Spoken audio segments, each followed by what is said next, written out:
Woo! All right. So, greetings, everyone. Officially, this is Chris Ra Eshel, Senior Minister of the Church of One, Trustee of the Republic of Eternal Nations, and this is part 3 of our Spiritual Law Flash Class. So, this series of classes has been given to those who have been ready to actually take a step forward on their law journey, and we understand now that law is not something external, but it is a very real fabric of our being, right? Expressed within, but then experienced without, right? Externally. So today we're going to be diving into PMAs. The first day was the philosophical. We went really into the inner awareness. We set the foundation to have what proper standing, so that we could understand and comprehend, comprehend these deeper truths whenever we start getting to, all the paperwork and everything that we're going to be talking about a little bit more today. As I've said over the past couple of days, if I just give you the keys to the Ferrari, but you've never driven a car, I've done you and everyone else on the road a disservice, right? So my duty has been to paint the picture so that you can see that you are actually the artist, right? And everything that I'm bringing forth is only a reminder, so that when you go out into the world now, you're going out as stewards of the living word, as we talked about the other day, right? You're going out as stewards. You're not going out as, people just trying to get out of taxes, people just trying to, escape this part of the system. You're going out as embodied beings, ready to set forth, the new way, or the true way of being, right? In all ways. So before we get into the slides, let's create some space for questions. I know Clay said he had some questions. I also would like Brother Andre to introduce himself. And then, we'll take 5-10 minutes for questions and introductions. Then we'll get into the last part of the teaching, okay? Does that work with everyone? All right. So, Brother Andre, why don't you introduce yourself, a little bit about what you're doing, why you're here? Yeah, and just give about, 1 to 2 minute Okay. introduction. Yeah, scoot in from there. Jai Jai family, Toda Rabba, giving thanks for each and every one of you showing up in this now. We're really here to solidify our standing with Orita, the original Lights Law. It's very important, the work my brother Chris is doing, and we're all part of that. We are the Rainbow Tribe, and this is the restoration within and without. So for myself, my son name is Sa'un Ra'el.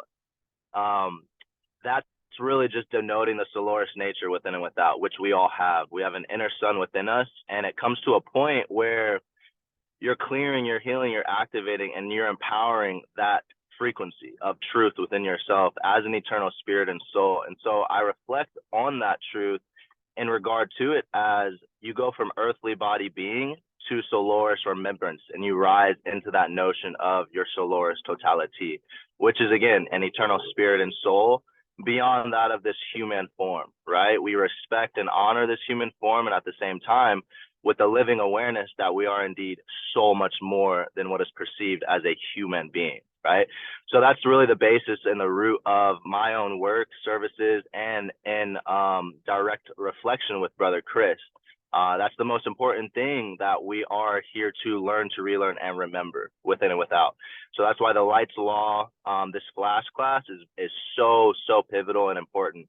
It's really giving us the keys to kind of unlock that truth in a more expansive way. I also am a Shihan, Reiki Shihan. I teach more about the truth that Reiki is our divine source frequency expression. Again, tying it back to the Solaris nature, the living sun within our hearts and mind aligned. And that comes onto the forefront of our perceived human being, birth and given name. For me, that's Andre, right? And for you, that's your birth and given name. I also teach the Leifa, which is ancient Taoist ceremonial magic called Thunder Rites, which also is just denoting the ability of elemental command that each and every one of us have, which is one of the many Siddhi abilities.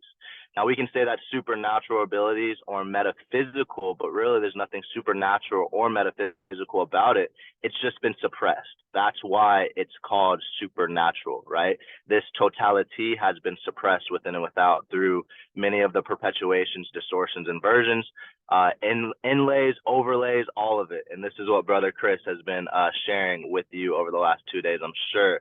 So giving thanks to be here now with you, growing with you all. And really, we're here to restore the natural harmonics of our totality. So I give thanks for each and every one of you. Jai. Yes, yes, yes. Beautiful, brother. Thank you. Yeah, beautifully stated. And those of you who do not know Saun Rael, aka Andre's work, you can check him out on Instagram. Which profile is the best to get in touch with you with? Definitely. I appreciate that, my brother Chris. Rael was good. So Yeah. you guys can reach me at Eternal Body of Light. I'll drop that in the chat later. I'll be tuning in today, so I'll be Yeah. here also to ask some questions. I'm also learning as well. Main thing and the most important thing is we are forever students, and we all have our own right of teaching within and without, right? So just giving thanks. I'll drop that in the chat. Eternal Body of Light. Jai Jai. Beautiful. So yeah, just want to reiterate the truth that was spoken. You know, my son name would be so SUN, right? My son name Or Rael Lushen. Okay. So we can get into all the semantics and all that, but this is something that comes from the heart of being, right? So I was not given the name Chris. I inherited it, I guess you could say, from my mom and dad. But whenever spirit speaks through me, it came through as a tone. There's a whole story behind it. But my point is, you all have this. It might not come out as a name. It might not come out as some fancy sun name. It might come out in drawing for you. Your inner sun may radiate as a teaching that you bring forth, or just you singing. But there's a unique encryption that is your source core signature that will make itself known as you surrender to it, right? So that's been a big part of these teachings. These flash classes is, yes, the Oreta, the original law of light, or the original teachings of the one, right? So again, just continuing to build that foundation so that you have a proper standing within yourself. So as we move forward, you get it. You just get it, right? I'm speaking code, not to you, but to the I am that is me, that is you, right? Okay, so with all of that said, Clay, yes, Clay, you said you had some questions you wanted to dive into before we begin. So yeah, let's take some time for that. Yeah, thanks. Yeah, great to meet you, Brother Andre. Thanks for being here. And what I was kind of reflecting on, so one of the ways that I'm looking at a church organization, I mean, Hannah and I are looking at doing our own, and the simplicity with this has been really helpful. But another aspect that I'm looking at implementing this for myself and a few others, and kind of leading the charge, is internationally, doing things like owning land, based out of a church here, and how to do things like create LLCs that can own property that are committed to the trust, right? So we can continue to, do that whole, and it's still coming in. Like this international piece is very interesting. I'm looking at Costa Rica specifically, nice. And working how that looks. But one of the questions that's come up is roles, right? So looking at the integrity of a trust, right, as it's recognized. I'm very clear on this piece of, no law respecting a religious organization, which I love. So, then you have this now fiduciary relationship with the trust where it can handle things, it can be recognized, but it can be separate. And, one thing that's come up in the past is, as this is being recognized within the system, this trust aspect, there are roles where, you wouldn't want this is the question, is how do you think about being a senior minister of the religious organization, right, the church, and then also being like a trustee, let's say, and sort of how I've heard it in the past is that the church is actually what's creating the trust. So you as Chris or the the Mhm. minister wouldn't be the creator of the trust, so it Mhm. wouldn't be a conflict to also be a trustee in the eyes of an organization recognizing it. But just posing that, I'm curious how, if you have any thoughts around conflicting roles or how you organize that. So if you were to look at my paperwork, you would see that I write things like letters of acceptance and acknowledgement, like from the senior minister of the Church of One to the trustee of the Republic of Eternal Nations, which is Mm-hmm. I'm both, right? Okay. So Yeah. I have my tribal not my tribal, but my REN ID, so the PMA ID. Then I also have down in the car my tribal ID, which I did get from iSelf Law and Master, right? So Mm-hmm. but then I also could just say I don't use an ID, right? So the roles don't really conflict. It's just a matter of knowing which role you are playing at what part in the game, Mm-hmm. right?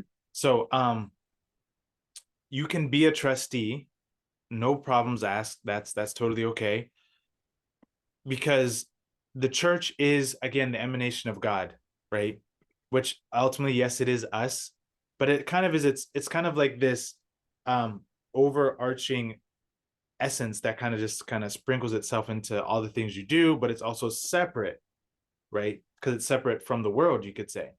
So you are the trustee of the trust that is that has that relationship with the church. So you're the trustee, right? So you can certainly be trustee in the role of trustee that recognizes that this is a trust, but then you can go over here and offer a sermon to your fellow community as the senior minister, Mm-hmm. and then you can go hang out with Hannah as the loving husband and partner, right? So it's just a matter of organization, really, is what it comes down to. But I don't think there's any conflict. I haven't run into any conflict whatsoever. Um, so that's the best I have. I haven't run into any That's great. conflict. Yeah, and Mm-hmm. internationally speaking, again, so internationally, really, once when it comes down to churches and PMAs, like there's members all over the world within the PMA that are part of the REN, and I'm sure there'll be more. But it really comes down to the truth. Can you please tell me where the Atlantic Ocean bleeds into the Pacific Ocean, where that divide is, Mm-hmm. right? Can you show me geographically, walk me to the place where America, then North America turns into South America? It's not there, right? So this is another breaking of that barrier, that this is a game. This is a part of the game where we are taught that, well, this is North America, here's South America, and here's the border. Well, there's been all kinds of tornadoes and all kinds of natural disasters. When that border change over time? So what I'm getting at is there's no anything you have to worry about internationally. It's just about setting yourself up correctly. So, like for example, whenever I first started this journey, um, I set up what I set up. I set something up in Laos, right? In Vietnam, and was it Vietnam, Laos? Um, Laos. It's Laos. It's some and Andre, you'll love this. it's it's an Asiatic culture. But I think I set up, I don't know if it was a trust, but something over there. And it didn't matter because they know that it doesn't matter. So it's just I'm being kind of winded just to say something very simple. Once you have your PMA and or your church, if you want to acquire land, you put it into the trust. It doesn't matter if that land is in New Mexico, Costa Rica, America. Once it's in the trust, you are the trustee. You're also the senior minister, right? So that's a simple way to say it. I hope that answers. Does that make sense, or is there more? Yeah. Okay. Yeah. I think that makes sense. And yeah, that makes sense. If it doesn't, just say it doesn't make sense, Chris. You need to clarify, and I will. Okay. Um, Brother Dre, what's up? You. All right, my brother. So I think that's why it's so important that we become ministers in our own right, right? Like I became a minister late 2017, early 2018, and then you pretty much did the Public of Eternal Nations or Republic of Eternal Nations as a minister, and so you have a right over um, your grounding, right? Like Right. everything you set up and align with, because as a minister, you're creating that pretty much private members association and church in its own Mhm. right, correct? Mhm. Yeah, so the church, Mhm. so the church and PMA are like best friends, right? So they go Yeah, hand in yeah. hand, right? Um, Now, again, what we're doing right now in this part of the conversation, we're thinking in a higher state of mind right now. Yep. This is what we're Mm. doing because you're seeing different dimensions right Yep. right now, and this is what I'm trying to express to you, Clay, and Andre, is that okay? So you have the PMA, you have the REN, Republic of Eternal Nations. Mm. That is its own sphere, right? You also have the church, which is its own Yep. sphere. Those Yep. spheres can intermingle. Hmm. Um, in Black's law and in man's law, they would call that intercourse, right? Hmm. Now, purity, as we understand it, it would be that, yeah, it's just a merging, right? So it's Yep. just connection. Okay. So you can have one thing connect to the other, or you can just have them be what's called separate and equal standing. So when we Yep. get to the PMA bylaws, I'm going to show you today, something that's going to be vastly important is understanding the word or the phrase separate and equal standing. All Hmm. lawyers understand that. All judges understand that. This PMA has separate and equal standing, right? This church doesn't even need to say that because it is just the emanation of God. Yep. But Yep. PMA, would need to say it has separate and equal standing from all other bodies, all other governments of the world, Okay. unless I want to create that bridge with you. Mm. Does that make Uh, sense? Absolutely, absolutely. That's why I was saying that's why it's so important to become a minister so that you can create all of this Mm-hmm. because it's separation of church and state. Yes, Wholehearted. exactly. Yeah. Yep. Exactly, Okay. exactly. Yeah. Beautiful, beautiful. Okay, I'm gonna mute myself. Yeah, thanks, brother. And but you bring up a good point because as a minister, this gives you access to what? Administer over what? Your estate, which we know is our energy state. E state is energy state, but really physically, as those codes drop into the physical, an estate is, you have your land, your car, your house. That's like your estate, right? But now you have the ability to control what happens in your estate as the minister or the trustee, if you will. Um, Brother Justin, those are some fly glasses. First off, second Thank you, off, thank you. what's up? What you got? Um, well, you kind of were touching on it, like, I guess basically, like, as a senior minister, are you the one creating the trust, or like is that the church is your trust, like the church is creating that trust basically? I guess I'm seeing it all as like, like there's like I see the trust as like the main hub of where all of these like assets and everything is kind of like stationed. Right. So I guess is like, as minister, are you creating that trust, or character Justin is the trustee of that, or is it Right. separate from, or and then even like the PMA, like can that have a separate trust, or does that all kind of like coalesce in It can if you wanted that to. one trust, Okay.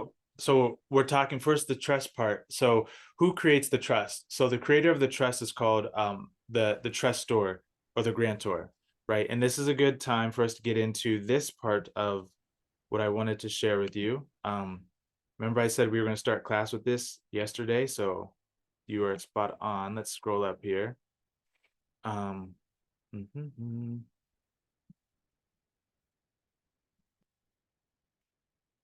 Okay, so we're going to share this, and this will answer your question on like who sets up the trust.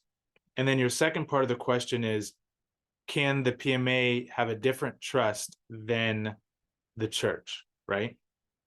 Okay. Yeah. All right. So part, can you guys see this okay? So the trustor establishes the trust relationship, okay?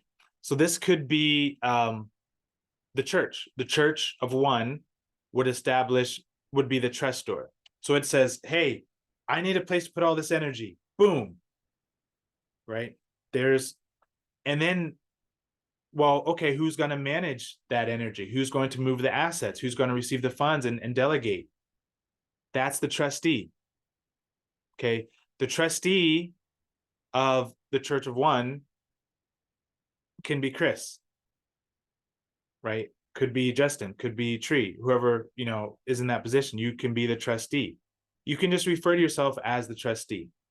Then the beneficiaries, if you do it the traditional Christian way, the modern Christian, they would say Jesus Christ is the beneficiary because everything goes back to God is essentially why they're saying that.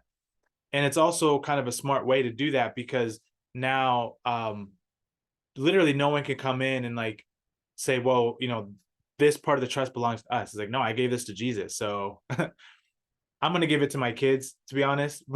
But I'm giving you different ways you can move within this realm of consciousness. And then we have the trust estate, which again, we have said it could be the land, could be your car, could be your house, could just be the mug that you're drinking out of. This is what's in the trust. That's it. That's all I got right now. Totally fine. Now, can the PMA have a separate trust? It can. The short answer is yes, it can, Justin, if you want it to, but you don't have to. So it could just be a part of the church's trust, like, like function within that trust, like your PMA. Yeah. So yeah. Yeah. So you can put whatever you want. Once this trust is established, you can put whatever you want into it. So Okay. if it's stuff that's acquired through your PMA, you can just say, hey, I'm going to actually write a letter of acceptance and acknowledgement to the trustee and see if they accept this, which would be you. So yes, you're going to accept it. And then you just put that in your trust. Right. Okay. Yeah. So would that kind of make the PMA like a subsidiary? I mean, even though it's not technically a corporation, like a spiritual subsidiary of the church? So what you would do there, Lama, and you're already tapping into that, is I wasn't even going to get into this with you guys because it can start to get and feel complicated, although it's really not. But what you would do is you would create the PMA as a member of the church.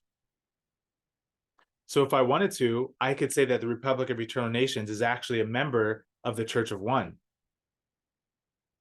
So now all the actions that happen within the church, the Republic of Eternal Nations, is overseen by God, right? Furthermore, if any third party were to try to come in, first they'd have to figure out how to get through the PMA, which you can't. Then you'd have to go through the church, which you can't. So you start to build yourself literally in this alternate dimension is what we're talking about here. To answer your question, Lama, yes, the PMA would become a member of the church. So you could do that. Does that make sense, Lama? I know he's on duty right now. Yes. And that's actually a really, really cool concept. I wouldn't have thought of making the PMA a member of the church. And you're right, from a conceptual standpoint, it seems like it could be kind of confusing, but from an organizational standpoint, I love the idea. Right. And then if you really get good at it, what you do is like I did, I created an academy, Rainbow Academy. And what did I do? I made Rainbow Academy a member of the PMA, which is a member of the church. You see it, it's literally the three-dimensional way of God expressing its mind through law. That's what we're doing here, right? I am definitely going to have to use that approach. I love that idea. It's a good way to have, kind of the church as the overarching kind of protective field, if you will, and then any kind of business or work you want to do kind of under that umbrella, you can just make a PMA for it and then make that PMA part of the church to give it kind of that extra layer of protection. You got it. You got it. You got it. You got it. You got it. Yeah. So then within each one of those sections, I'm sorry guys. I know some of you are probably visual learners, so I do apologize because I didn't like make any handwritten drawings. So if you guys are having a hard time understanding what we're saying, let me know and I'll try to paint a better picture in your minds. Is there anyone who's like, I get it, but I need to see it? Anyone feeling like that right Probably now? me, but I think I could just rewatch the videos and get an idea. I don't want to put you on the spot right now. And like I said, there are a lot of things in school I avoided. And so generally it makes me nervous to be like, a whole room of people being like, do you get it? I'm like, I don't know if I get it. No, Sister Tree, look, man, I want you to own that wholeheartedly. So just say it, Chris. You need to draw this out for me, and I will. Well, I was gonna say that where I was like, I don't know if I'm the only one, but this Yeah. is a lot of words, and it really just Yeah. feels for me, I feel silly saying it, but it's like I don't. None of us do, but it's like American English. It's always like I'm amazed at what stays in my field and what doesn't. I know, I hear you. I'm But just looking I'm for my writing pen. while you guys are all talking, and then I keep people saying good question, and I'm like, I feel like I half know what's going on, but I'm for it. And I'm I'm writing just because I want to seep it into my subconscious. all right. So Tree, You write. I'm actually going to write. I'm going to actually draw this out because it's important. You guys literally invested in this, so it's only right if I honor that, right? So this is what we have. I'm just going to draw because I'm much like you. You know, I need to talk about it and then I need to see it. Well, when you said other dimension, I was like, okay, I see. As soon as you said that, I was like, oh, I energetically see what y'all are talking about now. But then when Right. we got to words like a state, I'm like, okay, I Right. know, but thank you. Can I kind of give an analogy that I think might help with that? Sure, of course. Go ahead, brother. Yes. So at the church. Go ahead, Right. you got So it. the way I would kind of try to explain this is that, say you have a physical house. That physical house, you know, 4 walls and a roof or a pyramid or a dome or a ball, whatever shape the house is, that would be the church from a purely spiritual standpoint, since, you know, the church, as we're talking about making it, wouldn't be a physical location. I mean, it can own physical property, but it is a spiritual entity, not a physical one. So for the sake of the comparison, the physical house would be the spiritual entity, kind of the all-encompassing aspect. Right. And then inside that house, you have people who live in that house. You have a mom, a dad, the kids, and Mhm. each one of those people living in the house is one of the PMAs that is a part of the church. Mhm. Mhm. Or Mhm. kind of like how, you know, you have your entire physical body, but your thumb, your finger, your eye, your nose, they aren't separate from the rest of your body, but they are a part of the function of the entire body. Right. Beautiful. Yes, yes, yes, yes, yes. I saw that very clear. Does that help, Tree? I have a picture here for further backup. No, I was drawing while he was talking because I really feel like I said, I know I'm not stupid, but this is why I usually stick to myself because I'm like, could give me all the labels, learning disability, whatever, but Mhm. I guess maybe I'm just visual. So show me what you draw or drew. Mhm. And I feel like because I've had people talk me through this, I get it, but it's my ego, like the Yeah, yeah. person I've been. It's a lot for me. Like that's why when you asked in the beginning how this weekend's been, I'm like, I love it, but it's also been a lot Yeah. in terms of just my physical or really cellular blueprint being like, Mhm. oh, okay, we're committing to doing this. So I Yes. appreciate everyone's comments. Yeah, you listen, I was labeled all kinds of things in school. I had to go to a special room to take tests because if I heard a noise, I'd get so distracted. So you know, I had like teachers grade my quizzes in front of the class to make fun of me. Um, oh so my like I had a very unique experience where I'm like, I don't want to take up anybody's time or space because I definitely tried to be like, oh no, I'm put on the spot. sister, No, we are eradicating that here and now. We are dismissing that. You are seen, you are appreciated, your questions are needed. And I could feel that's why I asked the question. I said, who needs to see this? Someone in here needs to physically see this. So thank you for being honest and like letting that come up within this sphere to actually be like, okay, this is no Yeah. longer a thing for me. So I feel like I'm the only one not saying anything also. So Yeah. I was like, okay, all right. I might as well say, no, I don't get it. yeah, thank you. Thank you. I appreciate that. I'd rather you guys talk to me and say this kind of stuff than pretend. Because if you're pretending you understand something, you wasted your time and mine. So please talk, communicate. So I'm gonna share this in 1 second, but I want to hear I see brother Andre has I think he probably has a comment to add to what we're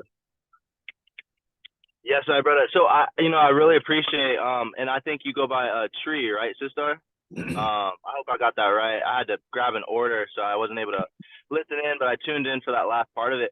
I think the most important thing is you reflected on that tree, which is it is registering in your subconscious, and when the words may not be hitting in a certain way for your physical perceived self, consciously, it is actually going to be planted within that subconscious, and then it'll be up to you to kind of like execute and water that seed or even fan the flame, because this is a spark, this is an ember that will sooner or later actually be evolved into a even more palpable expression, you know what I mean, where you're really able to tune into what's being and has been articulated, you know what I mean? So you're getting it, maybe just not at the forefront of your perceived birth and given name human self, but eternally speaking, within the eternal spirit and soul you are, this is all within you, right? And so, brother, it's fanning your flame in that sense and helping you rise into that greater notion within and without. Biggest thing is like taking your time with all of this. It'll register. You'll be able to water those seeds, you know? right. Yeah, Beautiful. thank you. If I may, real quick, I realize in you sharing that, and when you asked Chris about this weekend, is not like I feel like a fraud, but like when I shared the first day that I spent 30 solid years of my life rejecting the Matrix programs because I was so aware. Like in school, when they taught us long division and then short division, I was like, are you kidding me? And I got up in front of the class and like gave a speech about how like, doesn't anyone see through this?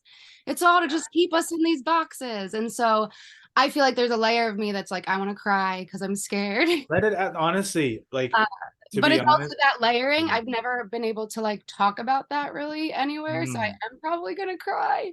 Yes. But It's needed though, right? It really You know? so, and it's like me being able to understand the multidimensionality from like a toddler age, but then go through this life and be like, I'm a freak, like I don't get anything, and then meet a bunch of people online who are like, you're not a freak, but we've been studying, and I'm like, oh no, I literally don't do anything, not really do anything, but in the Matrix sense of like, I didn't know where the line was to go in and start saying, okay, what's real, what's not. So we are all learning together.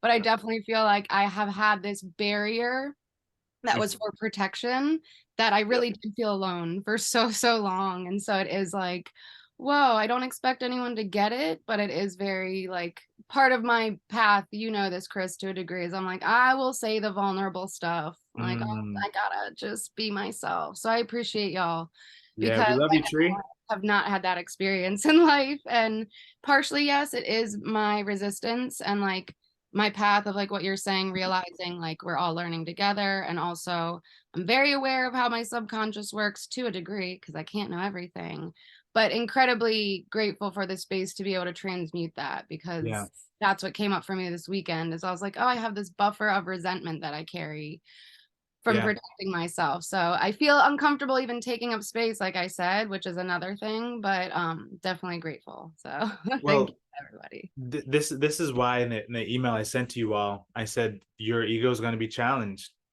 That's one of the first things I said. And actually I think I said the concepts that we have about law and the Matrix will be challenged this weekend because stuff is going to come up so that you can fully integrate and stand on your own 2 feet and furthermore fly, right? So the fact that you're expressing this and you're kind of even just addressing it, you're already meeting yourself deeper than you ever have, which is really, really beautiful and really, really powerful. So I say to that truly, Toda Rabba, like I really do see you, I feel you.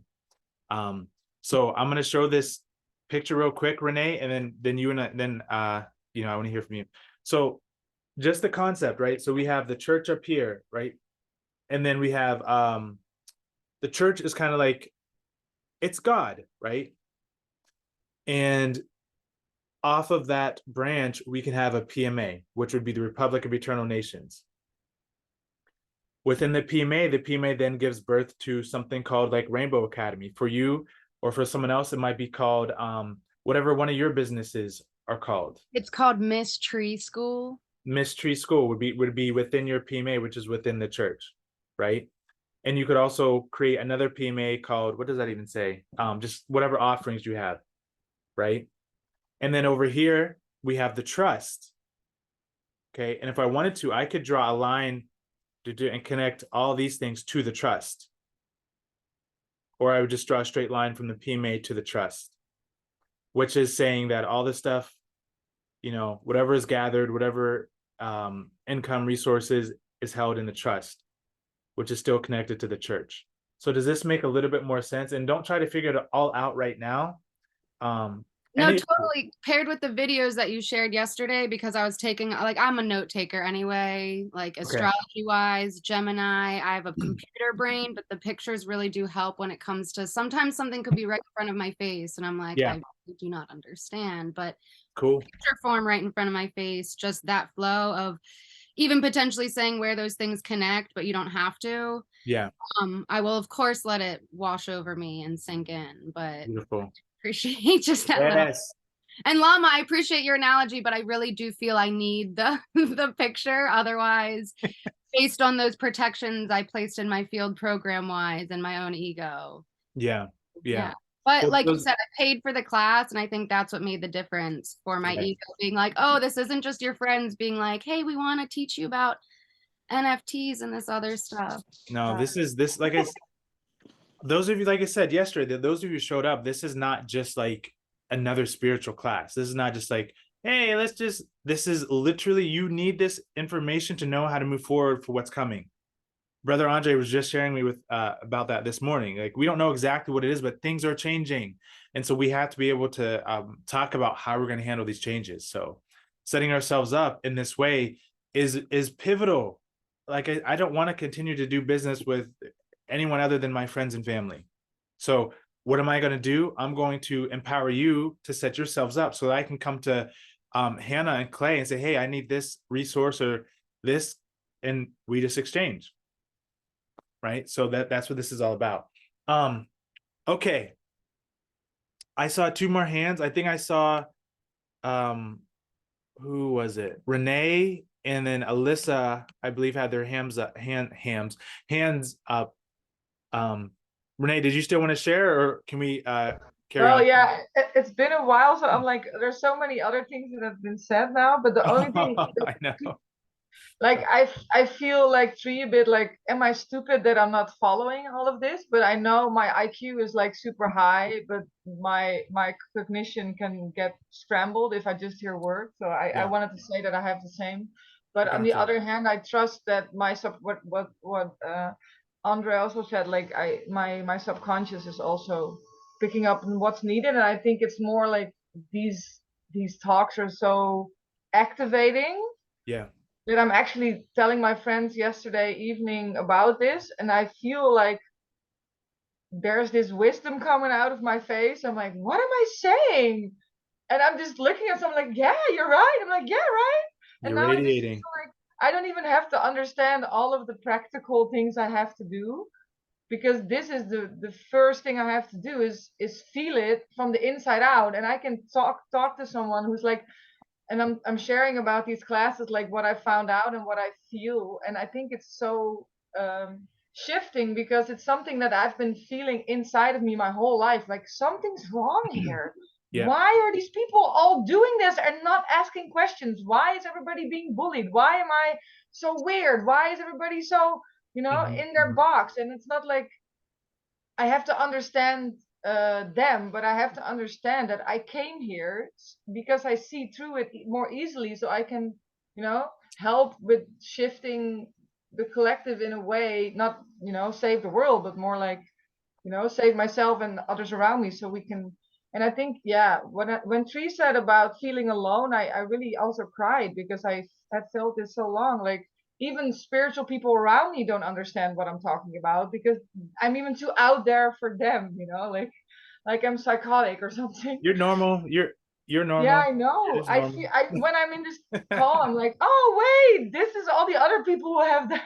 Yeah. So listen, Like we're the front this runners, so that's what I wanted to say. you So are the front runners. and it's And lonely out here, but it's we're together and we're all on different places on the planet for a reason. That's right. also what we do, and that's why we're also alone because there's need to be like the grid structure of Yes. filling it in. So If that's my ramble. no, it's beautiful, and it brings it into a beautiful point where we're going to transition into, and it keeps coming back home to the point of these classes. You have done enough in your spiritual life that it can't stay in the higher ethers anymore, right? Your self knowledge, you're returning back to source. Some of you are learning how to emanate and become a living sun, truly emanate that energy and become a living sun. And Andre and I will talk about that probably this weekend. But the reason we're doing this, the reason I'm speaking, I have these slides here, is because you now have to take what you have assimilated and you express it, right, in the physical form. This is the word made flesh, like we talked about yesterday. That's why we went over that part of it. The word made flesh is not just a spiritual concept. It is an actualized physical alchemical process that happens. So on the surface, yeah, you're just learning how to set up your businesses now. What you're actually doing is you're expressing God through business with other people who are doing the same. So no time has been wasted. All the fun that was made of you guys, all that stuff, like it was all needed. Truly, I went through it. I'm sure most of us went through it. You're not alone. This field that is set up for these classes only brings in a certain amount of energy that can sustain it, right? So yeah, you guys are all on the right Chris, track. if I may just add one thing to kind of tie it together, Yes, Justin. it's like I've just been getting that sense of like we're learning from these structured systems how to set up our church, how to like really embody this, because those systems don't even exist anymore. Like I feel like that's where the big shift is. It's like we're learning how to create, like that whole system is created from like one being, let's say, where like now we're creating our whole system that is divinely connected to our system that builds out from there, where we do business and then function with each other that way. So I feel like where people will be lost is when they really realize that the system that, you know, they thought existed, actually it like doesn't energetically exist anymore. It's We're crumbling. just learning from it. So yeah, it kind of I love just it. reframes it. Like Yes, Justin, and that's perfectly put. And just like when you're driving a car on the highway and you're in a lane and then you scoot over, and what happens? Another car fills that spot. So this is what's happening with us: is we are the front runners. We are the living sons who have stepped forth to say, okay, we're going to build it anew in the image of God. That's what we're going to do. That's what we're doing, right? That's why you all feel so out of place, because you are the part of humanity who stepped forth to say, okay, I'm here for it. How does it happen? I'm the one that says this is how it happens, and then we go and do it, right? So you are spot on. So if we're all set with questions, that was actually perfect timing. Clay, I just want to circle back to you to make sure you're all set and you got things answered that you wanted to initially, and then we're going to move into the slide. Do you feel complete? Yeah, I can feel complete. Okay. All right. If something comes up, let's pause on the questions for the next couple moments so I can get through some of these slides. Okay, guys? All right. So just to reiterate, yesterday we talked about how to set up the church. We met dear friend and brother. What is I'm totally forgetting his name. Gerald, right? Here, who walked us through all the different things about the church. We talked about removing property tax. We covered, what else did we cover? Whether or not we need to incorporate the church. And we went over what is a spiritual entity or a spiritual vessel versus a physical or an earthly one, right? Or a legal one, if you will. So today we're going to start here. And I just remembered something I had forgotten yesterday. For those of you who are interested in setting up a church, you can use an EIN. Yes, you get it from the IRS. And remember that this is a transition and does not bring or put the church in the jurisdiction of the state. The trust setup through a credit union is simply a fiduciary relationship. The trust works as an asset holder on behalf of the church. So I just really wanted to stress that point. When you have your trust, you can use your passport and an EIN, set it up, and that becomes the placeholder in the physical realm for the church. Okay. So I just wanted to make that point. And then let's see here. Perpetual economics. So this is a term that came to me, perpetual economics. Okay. So the perpetuation of goods and services being shared between living spirits, right? Between actual men and women, embodiments of the one. This is the era that we're moving into. As Justin just eloquently said, the old system is already collapsed. That's why you're seeing all this stuff happen and UFOs getting shot down, which aren't really what you think and all this stuff, right? So that's just basically the matrix glitching in all kinds of ways and just kind of like throwing up on itself because it's like, because that energy is no longer self-replicating. It can no longer produce. It never really could to begin with. It needed you to sustain it. We know that, right? So what is coming into play now is perpetual economics, which is built on men and women who know who they are, who have proper standing, who are utilizing the God-force nature within them to bring forth things that are pure, holy, and true in reverence to the one or to God, right? That naturally creates an economical structure where equanimity is involved. Equanimity is not the same as equality. Equanimity means that, if someone prefers to have cereal for breakfast and someone prefers to have fruit, well, there's cereal and fruit. So everyone is getting what they need, not the same thing, right? So in this kind of economy, all needs are met because all people are offering from their spirit.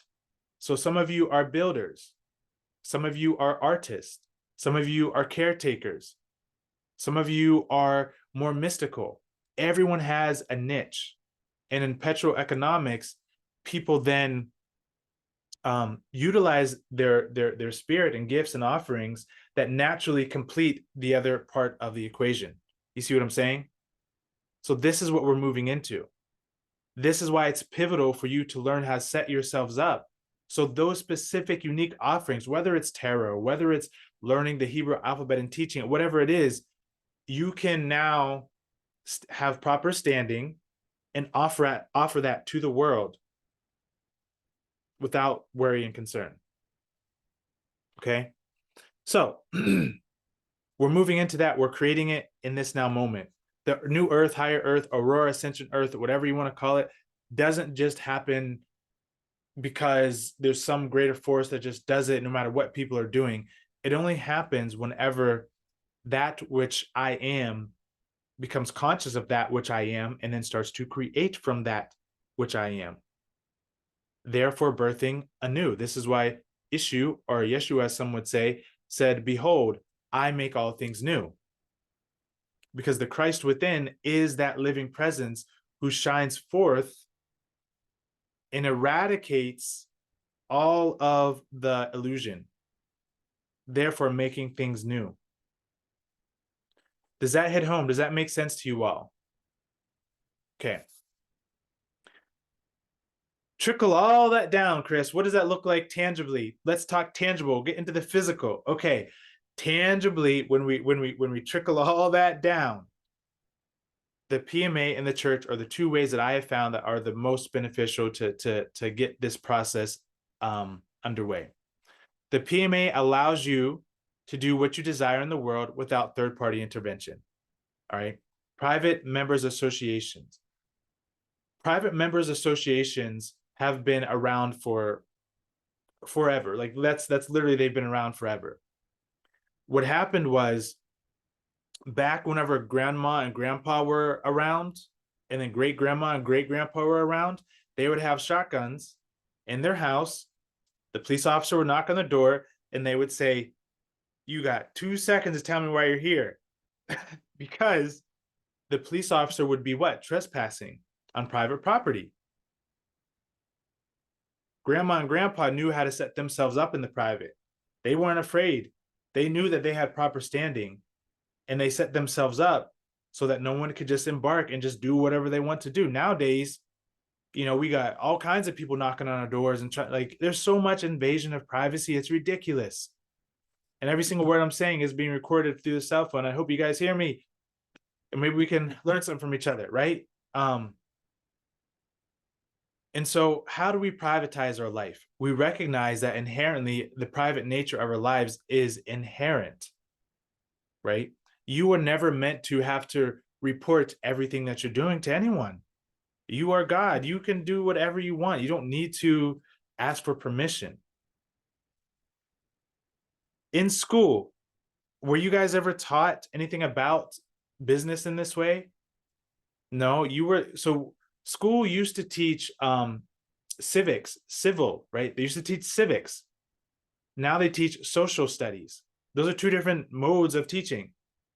Within 3 generations, they took out the privatization of the citizen and replaced it with publicity, like being in the public, giving yourself over to the system.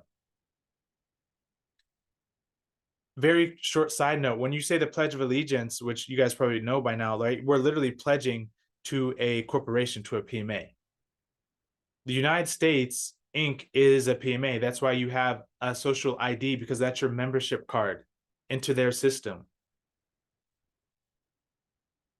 Your social ID is a membership to play their game. Now, there's benefits to that. There's also not benefits to that. It decides how you want. It's all about how you want to play the game. But in perpetual economics, we create our own, and we only do business with each other, because, you know, Kaylin has a skill set that I need because I don't, and she'll put a price on her thing, or she'll offer, you know, maybe some, I don't know, whatever, a blanket or something, or some cookies in exchange for whatever, right? But there will be some sort of mutual beneficial agreement. So perpetual economics is operating drastically different than how we have been taught. Okay. This is going to be key for the very near future. Those of us that set up our businesses through a PMA, the more that we do this, the better it will be to share goods and services, like I just said, with each other, regardless of what is happening in the world. If I put on an event on this land that Clay is going to acquire in Costa Rica, we put on that event, we can simply say this is a private event through the Republic of Eternal Nations, or whatever Clay decides to establish through his church, or however he decides to do it. And then the second we affirm that, no matter what we do at that event, goes, oh, the world is shut down. That has nothing to do with me, right? Because this is a private event held in a private capacity through a PMA. So Clay, I mean, I don't know if you guys drink or whatever, and it's fine if you do or don't, but I'm just giving an example. You could have booze at the event, and you could be doing ayahuasca. You could be doing whatever you want, right? Now, someone of authority could come in and say, hey, what are you guys doing here? You would say, excuse me, you're trespassing. This is a private event. I suggest you leave before I file with your prosecutor. Because remember, the public is different than the private, right? So you would file up a complaint, write up a complaint, take it to their prosecutor, and say one of your members are trespassing against our people, right? So that's just an example. Of course, you would just say, can you please leave this land? You're trespassing. We have our own bylaws. Well, I just want to ask you a question. Well, that's going to be $20,000. That's in our bylaws. Like, people just don't get to talk to us anymore and just kind of access our field for free. That's why I did that video on Instagram. If you go back and you see, I have that sign. You guys all saw that? You guys know what I'm talking about? I just want to make sure you guys know what I'm talking about. Oh yeah, that was awesome. Yeah, that's great. Okay. All right. Did everyone else see that? Just let me know, guys. Give me a thumbs up. Yes. Okay. Can you Alright. Yep, reshow yep. it? Hmm? May you reshow it, please? I Yeah, don't I know if didn't I see have- that, Chris. Okay, so I don't know if I have it on my, it's downstairs on my door. Basically, it's a sign that says it has the logo, it has the two flags and then the logo. Then it says private property, and then it says international public notice. If you knock on this door, you agree, like, before you give us any unsolicited advice and you knock on the door, you're agreeing to pay us $20,000 for every minute of engaged interaction with you, because it's private property, right? So that you can go back on Instagram later on, but that's the premise of it. So all that to say, this event, metaphorically speaking, that we would put on at Clay's land. I know, Clay, I'm kind of speaking this into being with you. We would set it up through the PMA or through the church. The world is burning and it's all going, there's supposedly UFOs flying everywhere and Donald Trump's doing this and so-and-so is doing that. It has nothing to do with us because we're in our own little sphere, right? That's one of the powers of the PMA. As long as it's in its private capacity, then you are good to go. Most businesses are controlled, taxed, and infringed upon by the current system. The PMA structure allows us to do business together. You guys already understand that. I don't need to go into that anymore. Getting back to contracting with each other, no third party can impair the obligations of contract. I have this huge long document that I read, not all of it, whenever I was going through my own PMA training, and it was all about how third parties cannot infringe upon the obligation of contract.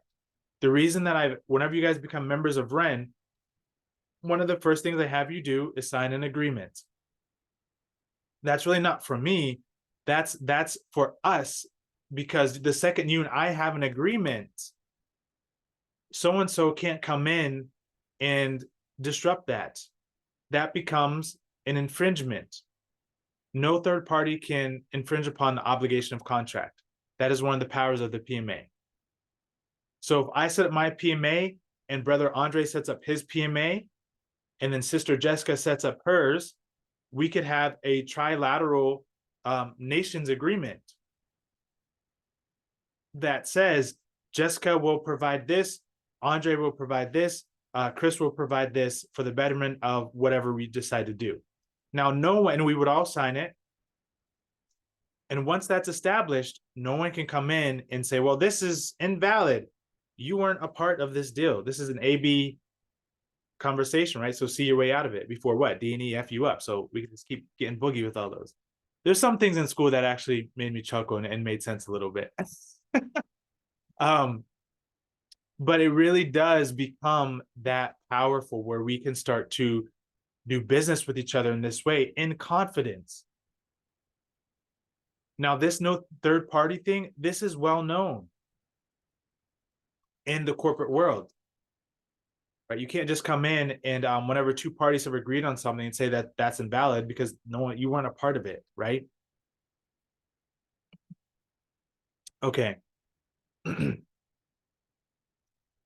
Republic of Eternal Nations. Here we go. We are a private members association. We have our business listing. And I forgot to pull that up. Let me see if I can pull that up really quickly. I should have posted it in here. But we have a business listing in a I guess you could say a private newspaper, but an online paper, not just through our website. I am going to see if I can find it so I can show you. So those of you who want to set up a PMA and you're like, well, how do I make this valid? How do I show the world? You can literally just put it on an online newspaper or a local newspaper and just make a declaration and say this PMA was established, da da da da da, and post it 3 times, and that becomes public notice for people. So then, you know, something happens, some official says, I need proof or something. You say, hey, this was in your newspaper on these dates. Here's the proof. This is how I'm doing business. This is how I'm operating in the world. Okay. We're so used to needing permission, but also being like, is this the right way? Am I doing this? Is this enough? Right? We all have been conditioned through this fear of like, is this okay? Did I do it? Someone tell me. Proper standing says, I have realized myself from the inside out. I have disassembled myself, reassembled myself to shine forth the glory of God. So where is the proof? You're looking at it. Right? And once you get to that inner knowing, that is not an intellectual. This is a movement and a marriage of mind and heart, of brain and heart. And once you get to that point, you can now understand why when you write something, it becomes powerful. It becomes power. The pen is more powerful than the sword, right? Because you're moving from a place of gnosis, of wisdom, of being, not from, I hope I do this correct, because that energetic signature pulses out into the fields. Now someone's going to come back to you and say, you know, you're doing this wrong because you think you're doing it wrong, right? Does this make sense, guys? Okay. I'm still looking for that business listing. All that to say, whenever you do a business listing in a newspaper, that counts as proof, that counts as a notice, all those things. It doesn't have to be this big old fancy thing. It could just be a simple posting in a newsletter. Or you create your own online newsletter and you post it there. I did both. And if you wanted to, you could post your PMA declaration in the Ren Review, which is our online PMA. So I know I'm talking, well, I'm not talking fast, but it seems like a lot. And those of you who feel like it's overwhelming, the reason it's called a flash class is because it's meant to spark you. And if you want to go deeper, I do offer the one-on-one to actually set your PMA up, actually set up your church and go deeper into it. This is a flash class to let you know that this is a possibility and a potential for those who are serious enough to take action for the betterment of humanity. Okay. I'm not going to take time trying to find that that public listing, but it is there. So once you have your PMA established, you'll do a public listing for 3 days. You will then start to write your bylaws and your articles of association.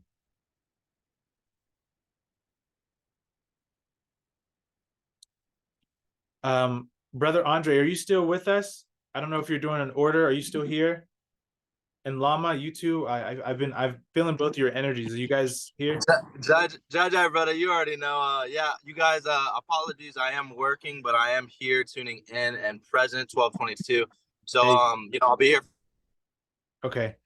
Also give my I guess just wisdom within and without. So I'm here, Awesome. G, definitely. Did you want to share anything? I was feeling like you might have you had some thoughts. You were or something. No, honestly, man, because I'm just dropping some insights in the chat, which is just acknowledging what you're putting down, which is beautifully stated, articulating very well and clear, and just to kind of recap and recenter within.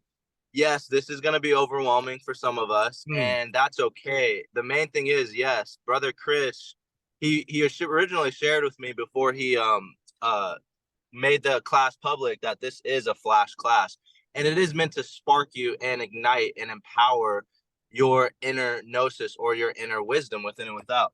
it's okay if it doesn't make sense right now. I think many of us are getting the surface translation of what he's laying down, and what will come from that is greater embodiment in your Right. own right over time. And if that means signing up for Brother Chris's actual course where he goes deeper into this, beautiful. If that just means you know, going in your own right and kind of researching this deeper or setting things up on your own, that's great too. Chris will be there to assist if that's something you guys want to do. I personally am working with Chris in this way, so he'll be helping me through all of this as well. So it's definitely a beautiful offering that he has, and I would say if you're able to, make the investment, because it's important that we invest in ourselves in Right. order to establish what needs to be established. So Exactly. Thank you, brother. yeah. Beautiful. Yes, sir. Yes, Beautiful. sir, brother. Thank you. Thank you. Yeah, yeah. Jessica, did you want to share anything? I know being quiet is okay. I just want to make sure that if you wanted to share anything, now's a good time.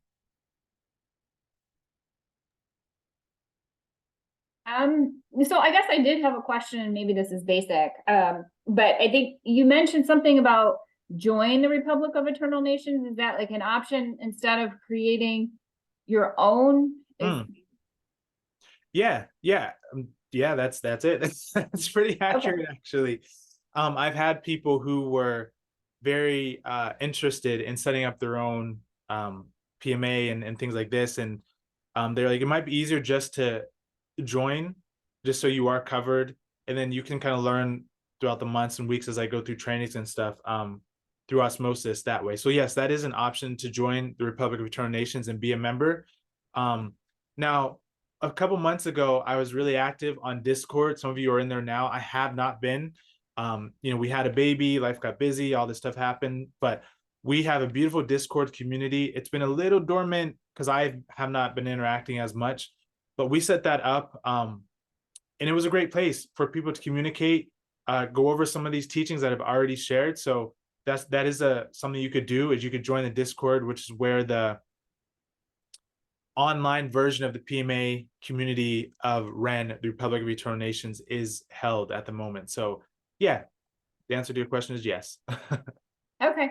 Yeah. So I think all the information is great. I resonated with what Tree was saying, because I've just been taking all of this in, right? Because I don't even know necessarily what my business is going to be. And so this weekend really for me has been like, okay, yeah, this is real. I know I need to take action on this, but it's also big steps, right? Like I said, I still have the traditional job, and I think you also mentioned that there's like fear is in place to keep us from going in this direction.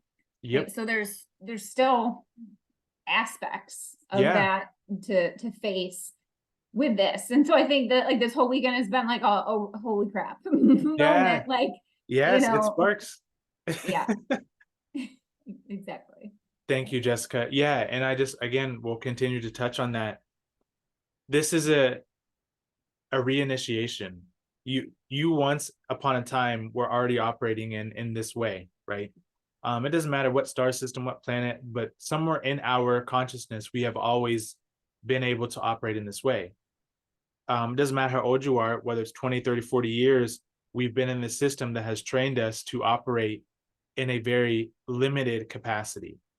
So of course, the words I'm speaking, the energy that is being conveyed is going to first spark, but then trigger greater remembrance, which is going to make the ego mind nervous. Because what happens, the foundation starts to go like this. My whole life, I've been building my life doing in this way, and now this is starting to shake. And so we start to feel this energy, but really what's happening is we're being, the sunlight is starting to move through the clouds. That is what's happening. The inner sun is starting to radiate through the illusion, that veil, which is really just the cloudiness that we've been behind. And it feels very uncomfortable. There's no nice way to say it. There's no band-aid to put over it. It's just, you sit with the energy, you allow it to move through, you trust that the right people, places, and things will be in your path to guide you to where you need to be, right? So I'm right there with you. Trust me, I was getting so much flack from my own family for going through this. But I really wouldn't have it any other way, because God will be known in all that we say and do. I say that all the time. That is pure, holy, and true. May God be known in all that we say and do. So I hear you, Jessica. I'm there with you, Thank but you. you're in the right place. Don't try to figure it out right now. It'll arrive in its own time. I think another layer is that it's not just like our ego of like that conditioning, but that we probably all have had this idea since we were little of like something we wanted to do. Like a lot of things you mentioned spark these things that when I was little, I would be like, how am I going to figure this out? I just want everyone to buy a house and we'll live in the same neighborhood. Right? Have businesses and we'll do, and I would draw about it and write about it. And so what you're saying about all of this, I'm like, last week I literally like opened up to the universe more and was like, all right, I'm ready to do this. So it should be no Yeah. surprise that you then announced that you were Wow. like, all right, you want to do this? Let's do it. And so You want to do this, Tree? Let's do yeah, it. you're making me also think, because I kind of hold some group spaces where I'm like, aside from the flash class and learning this, I would love to hold space for emotional processing of all of this Mhm. stuff, because it's a lot. I feel that. It Yes. is like so deep. And I know, Chris, you're trying to like flash us. So that sounds that's even why I meant to say that. But you're trying to squeeze all this info in there, and I Yeah. appreciate it. So it's Yeah. definitely like these one last thing I'll say is when I was little, I didn't know why. Like I had this awakening experience when I was a toddler, and I didn't know the details, of course, of what you're sharing, but like Pledge of Allegiance, I would like not stand up, I wouldn't face the flag, and I'd be like, this is stupid. And they'd be like, you're so disrespectful. And I'd always be like, oh, I hope one day this all makes sense, like I said the other day. So what you're Yeah. sharing, it just sheds that layer on top of not the prettiest way to say it, but how we can be our own worst enemy. And I Yes. feel that Yes. admitting that is the harshest thing. So a lot of us, it's not just the conditioning, it's like you got to do this. And so Yeah. Chris, Thank you you, also Tree. do this thing where you address us. And that's kind of what I meant, where I've hit a lot. So I could just have bought the class and not come to anything, but instead I showed up. So then when you ask by name, hey, you have anything to say? Like it really is just that presence that really brings it to a clearer reality. So yeah, Yeah. thank you. Yeah, no, honestly, thank you. Thank you. And thank you all for being brave enough to step forth. You know, we're doing this, man. We're here. We might as well just keep it moving. I do think though, Tree, that those emotional support classes would be really helpful. It's not something that I'd be doing, but I would send people to you, be like, hey, look, I know you want to do this, but that shadow's starting to, show itself. You need to hang out with Tree for a little bit. I think that's super wise, Well, I've been studying fascia so I can talk to people more about kind of all the different ways someone would want to maybe learn to integrate and assimilate and process that. It's not just about the spiritual fluff of things or the way a lot of like academia and the way we've been raised has been, which is like sometimes it takes so long to get to the meat of things or to the nitty gritty. And so, yeah, I have been trying to figure this out, which a lot of what you're sharing, again, I've been like, I want to create community in this way. So I don't know exactly what I want to do with all of this, the technicalities, but when it comes to fascia, for example, a lot of people talk about it online and it's amazing. But I guess for me, all the health issues I've been through, there's all these pieces left out about like, it's not just about moving your fascia and all these things. It's also the energetics that get stored within the fabric of the energetics outside of your body. And, what you mentioned the other day, how much like when we marry that soul energy with the body, physical energy at our heart, like we remember all the lifetimes we've had on earth more. And that might not be how everyone sees it specifically with the heart chakra exactly, but like we can unlock these things. And so I won't go on further, but that's definitely something I've it's been, important. Playing around with more. So yeah. Yeah. That's I'll put my IG handle in the chat and people can find me. And So. that's what I'm saying. Like you could take this idea about assisting our fellow brothers and sisters, turn it into a PMA, not have to worry about a thing, right? And you could offer these teachings to people on how to clear their fascia, and that's it. That's what you would do, and you could get paid doing it. And it's like, okay, that's it. It's simple. So all the processing is needed. So thank you for being a beacon in that way and many others. So yeah. Okay, so what slide are we on? You guys have seen this like 15 times by now. I keep going back to it just because I like the sparkles. All right. So why a PMA? Well, first and foremost, very simply put, again, trickling this down from the, as you would know, in some traditions, from the white fire to the black fire letters. So from the ethereal to the physical, separation of church and state. Separation of church and state. We went over that a little bit yesterday. And just to reiterate, what we're gonna do is actually look at this Bible verse, Matthew 22. Where are we at? Okay. All right, so this Bible verse right here. Now, Jesus, and we're just gonna go with the character story for now. It's totally fine. Doesn't really mean anything other than, you know. Hold on. Why did this flip down? Sorry, guys. I'm trying to figure out how to share. Okay, there we go. Boom. Okay, so we're going to read this together. Now, again, I said yesterday, the Bible is basic instructions before leaving Earth, understanding that it was retranslated and translated and flipped and flopped. There's still some gems in it, okay? So this whole passage, can you guys see the screen okay? Someone give me a shout out. Yes. Okay. Yep. If I wasn't driving, yes. Use your third eye, llama. Come on. No, just kidding. Remote view. So Jesus, again, going with this story for now, just to extract the wisdom within, spoke to them in parable, saying, the kingdom of heaven is like a king who prepared a wedding banquet for his son. He sent his servants to those who had been invited to the banquet to tell them to come, but they refused to come. So these whole first few passages here is about the servants going out looking for people to meet the king at this banquet. Now, the reason that Jesus says the kingdom of heaven is like this king is it's because whenever that inner son calls to you, some say that small voice, but for me, it's been a pretty loud voice. The inner stillness calls to you. The parable here is that, you know, a lot of people will make excuses. Well, I have to go to a dinner. I have to go to a wedding banquet. I'm hungry. I can't do this, whatever it is. Anything to not face that deep stillness, right? That burning flame, that living sun within. And so that's what this first part of the parable is about. And then we get down into, it moves into paying the imperial tax to Caesar. Wait, taxes in the Bible? Yes, taxes in all the ancient texts. Wait, so this isn't just a modern thing? Nope. This has been happening since the dawn of mankind. Okay, so there's a solution since the dawn of mankind? Yes, there is. What is it? I'm going to read it to you. Right? Okay.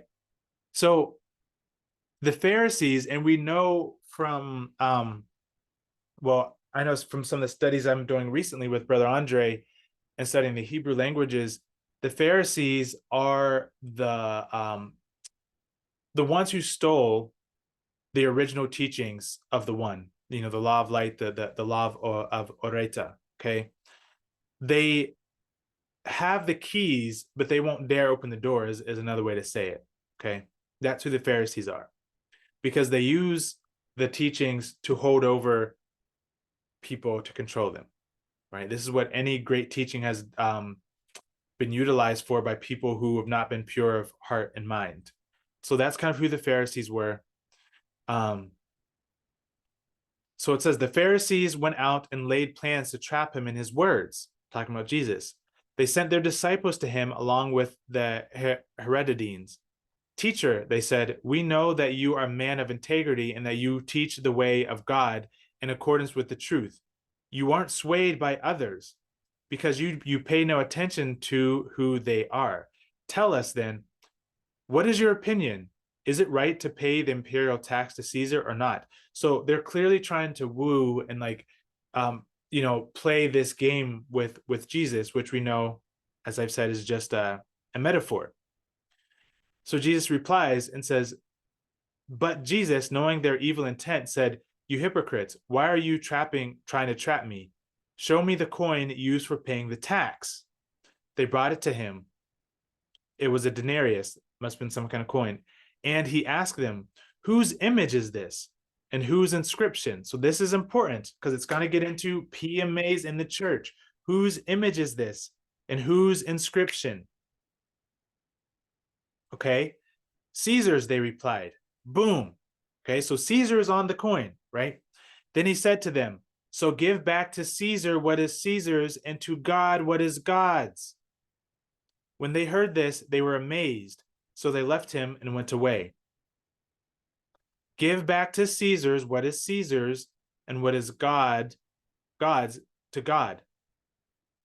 Can someone break that down for me and tell me and explain why that would be so important? Based on the things we've been talking about the past 2 days, why would that one sentence be so important?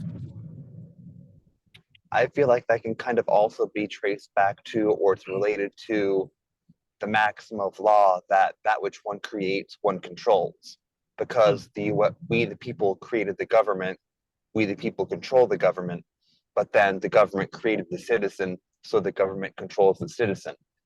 The government created this, fictitious fiat currency not backed by gold, so they control that. They have, this right, this authority to control the flow of that energy, which is why they confiscated, billions, in modern terms, billions of dollars worth of gold back in the 30s, 40s when they abolished the gold standard.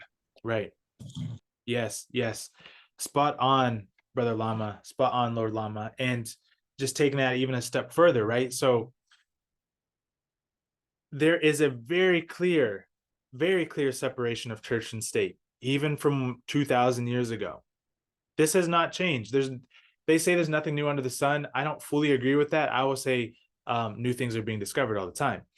But going with the fact that 2,000 years ago, this was being said, and then here we are still worrying about what to do about taxes, right? So I'm going to say it again, so it really hits home. Then he said to them, so give back to Caesar's what is Caesar's, and to God what is God's. So you are invited to ask a deeper question. What would that deeper question be? Someone tell me, what would that deeper question be? Reading the sentence. I can't tell you all. You guys got to start to... I think it's like, who am I then, right? Say it again, Renee. That who am I is the most important question. So if I'm God, I don't need these taxes or these coins with the face of someone else on it. Okay, yes, that's one interpretation. What else you guys got? Class 3 is whenever you guys start to assimilate. So there's no wrong answer. I don't want to hear that I'm scared, I'm nervous. It's okay to be scared and nervous. It's about trusting yourself to process the information, even if it's wrong at first. So putting a little pressure on here. Who else has an idea about what that is saying? It's clarifying the jurisdiction. It's like God's jurisdiction in the states, and the state is Caesar in this instance, and what Caesar created. And so Jesus in this instance is saying, like, I am of God, and that basically has, your tax has nothing to do with me. Was that Clay? Yeah. Beautiful, Clay. Okay. Anyone else want to give me your interpretation, even if it's similar or the same?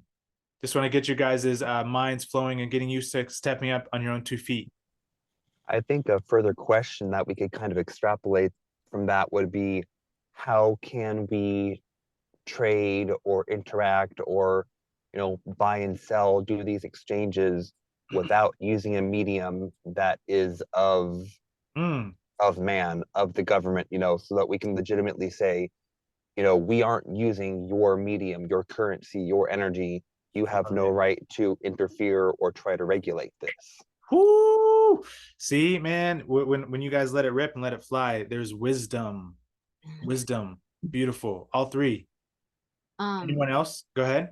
I also think it's worth noting that the intimidation of, like, before what he says about the Caesar and God, but just the words that were chosen to be spoken to him to try and get in his head. And I know something that's often said to a lot of us is like, well, everyone else is doing it.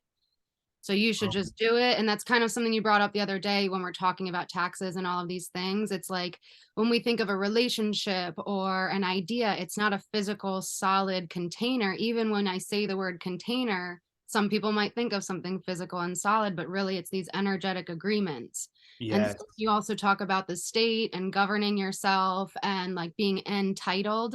Mm-hmm. It drops another layer of that when it's like, well, that's Caesar's thing, and I know who I am, so you can go on with your intimidation and Right. good. And so when you talk about being confident enough to carry Right. that through, it's funny because I keep thinking about me going in. I already am a part of a credit union, so when you said that, I was like, well, I already have a credit union. And then I keep picturing myself going in and being like, oh, Yeah. I feel like I tried to memorize what to say. And so that whole thing, not just the Yes. Caesar aspect, but like, oh, hey, teacher, like there's that belittling condensation that exists Yes. everywhere. And even when you said about how you make an announcement for 3 days in the newspaper, I'm sure a lot of you know that what the government does is they choose a billboard in the middle of nowhere and they will announce things that they're doing because technically that's public.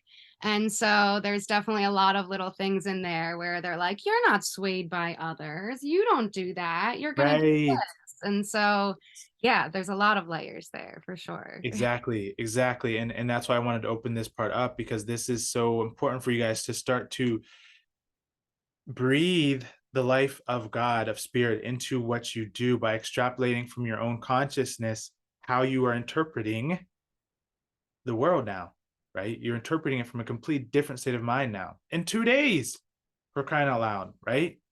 Can Uh, I say something too you can say about that? anything. Yes. I've been To waiting to me, hear from you.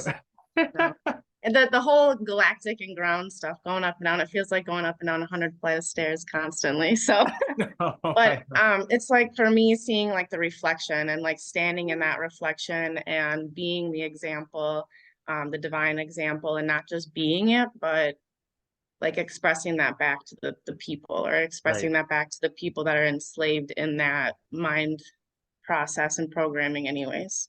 And that brings me, I'm sorry, and I forgot your first name. It's not Okay, just Courtney. Courtney. Yeah, Courtney. Okay, Courtney. Thank you so much. Yeah. Yeah. And to take your step of, a little bit further, if we look at what was said after, like what that interaction took place, those words or that energy was emitted, and then what happened? They walked away. They were like, what do we do now? He didn't get arrested. He didn't get thrown. They He's just not under the spell. I feel like that's something that was supposed to be said, and they're like, all right. exactly. So, words create worlds. That's why I'm just gonna go back to the son names, right? So my son name, Or Rael Lushen.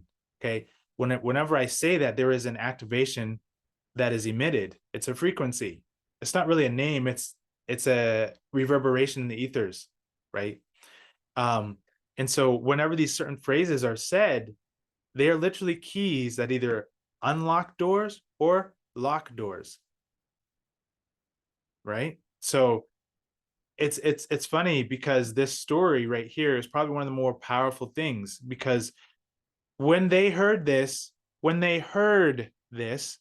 sound, right, they were amazed. So they left him and went away. They left him and went away. We could also extrapolate that consciousness was not able to stand on the same grounds as the I am, as the presence. It wasn't able to do anything. This is so powerful. And I don't want. Go ahead, Justin. Oh, yeah, no, if like it's just because like you said, like it can't even withstand it because you're actually on something that is foundational. And there's like all that noise before with like Jesus or whatever example where it's like there could be so much built up, but in that one moment just being like, whose is it? Oh, it's theirs? Then no. Right. And like simply by having that like deeper foundation, it's like it was like going into a store like without a mask or that whole thing. Like most of the time, unless it was maybe a moment like yours that sparked something bigger, it's like there were so many moments where I knew like I'm not doing this because it's not real for me. And like the whole PMA thing, like this isn't not actually real for me. and I'd be able to push away everyone around me because they're standing on something that's broken. Right. You know, so it's like but it's just that so simple of just like, oh, it's like, whose is it? It's not mine.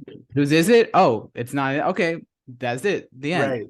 Right. Exactly. Exactly. Yeah, you guys are really sinking into this, or rising within. I should say. I think we lost Brother Andre for a second. Oh, there he is. Hey, Andre, did you? Oh, you switched. You had to switch phones or something. Yeah, no, I had a one of the customers called me, and I'm like, Okay. I didn't know if I answer call it cancels it, and you were just going and entering on the son name. I was like, man, It's all good. You already know what it is. You already understand, comprehend. I'm really working on not using the word understand, because we don't stand under anyone. We don't stand under anyone anymore, guys. Right? Okay, so this is beautiful wisdom that's coming through, and I this is the kind of comprehension that you're going to walk away with whenever you start to think about your business. Now you have standing, you know who you are. This phrase shows it to you. Whose is it? What am I? Why am I? How do I move in the world now? Right? Okay, so before I continue on, Renee, then Alyssa. Yes, this it reminds me of something that clicked in a while ago with me, that we have all these words in society that mean something, and because everybody believes the police is the police, so they have these outfits and everybody recognizes them. This is a police officer, so they stand for what that word means. They're not only a human being in a funny suit. They're like, everybody who sees a police officer is like, oh, that's what I used to have. Am I doing something wrong? Am I biking on the wrong side of the road? Do I have my phone in my hand? You know, if you see a police officer, you're just like, oh, get in gear, get in line, just, you know, don't do anything weird. And that's because we've been programmed that word, that police, means the people who are, you know, you have to be a little bit afraid of them because they might do something, then they give you a fine, or, you know. And it's like a representation of the government, like our parents, you know, telling us off or something. And I think at some point also with the whole Corona thing, with all the mandates, I was like, if everybody just stops reacting to these people as they are something to be scared of, or, you know, we're controlled by them, they would not have any power anymore. But we're so programmed that police means, you know, get in line, do what they want, and listen, you know, all the things you might be doing wrong. And at some point I was like, but it's just a word, like a meaning we put to these people that creates this whole reality that's not real. Yeah. And then I was like, whoa, we did this with so many things in society. Yes. And then I started unlearning, and people were like, but you have to work 5 days a week. You have to pay taxes, blah, blah. I'm like, do I? Because, you know, like, and then I was just like really confused at some point. And now like, yeah, this is it. You know, like we created these structures to have safety or something, but yeah. Well, yeah. So, and now what we're doing is we're actually disassembling them. We're bringing them down by remembering, right? And so now the spells start to break, and that's why that passage is so powerful, because you can literally see the interaction, as Tree was saying, between the intimidation. Oh, I thought I was screen sharing. My apologies. You can see the okay, Clay's gonna be right back. You can see the intimidation, right? You can see the intimidation, the program being established, and then the program is spoken. Then you can see how it is handled. It's handled with supreme confidence, not confidence in the intellectual standing, but confidence within the truth. You know, whose is it? Whose coin is it? Whose face is on that? Oh, okay, that's Caesar's. Oh, okay, well, I am the presence of my true self, so I'm good. No thanks. You know, so, and the more of us that do that, the more of us, that's when things really start to change. That's what I'm gonna say. That's when things really start to change. So I know Alyssa wanted to share something, and then Lama. Is there a way you guys can write that, your question down, your comment, and come back to it? Because I do want to get through a few more slides just for time's sake. Is that okay with both of you? Okay, just go ahead and jot that down, and then I will circle back. I do want to make sure we get through enough for day 3 that you guys can walk away with some good understandings. And if I don't, Alyssa and Lama, please do remind me. Okay, so another reason as to why the PMA. Separation of church and state, we covered that. Operating in your private capacity, we talked about that a little bit earlier. Two modes of operation, public and private. We are not taught about the private. Okay, we talked about that almost this whole time. We're not taught how to live in a private capacity. Most of the businesses you interact with are a PMA. Already, there are private associations. Costco, the Clinton Foundation, the lawyer, the Bar Association, the United States, this new DNA that we talked about on day one are PMAs. They are groups of people who have come together with a common goal and interest, set up agreements between each other with their bylaws and articles of association, and that's it. That's all they did.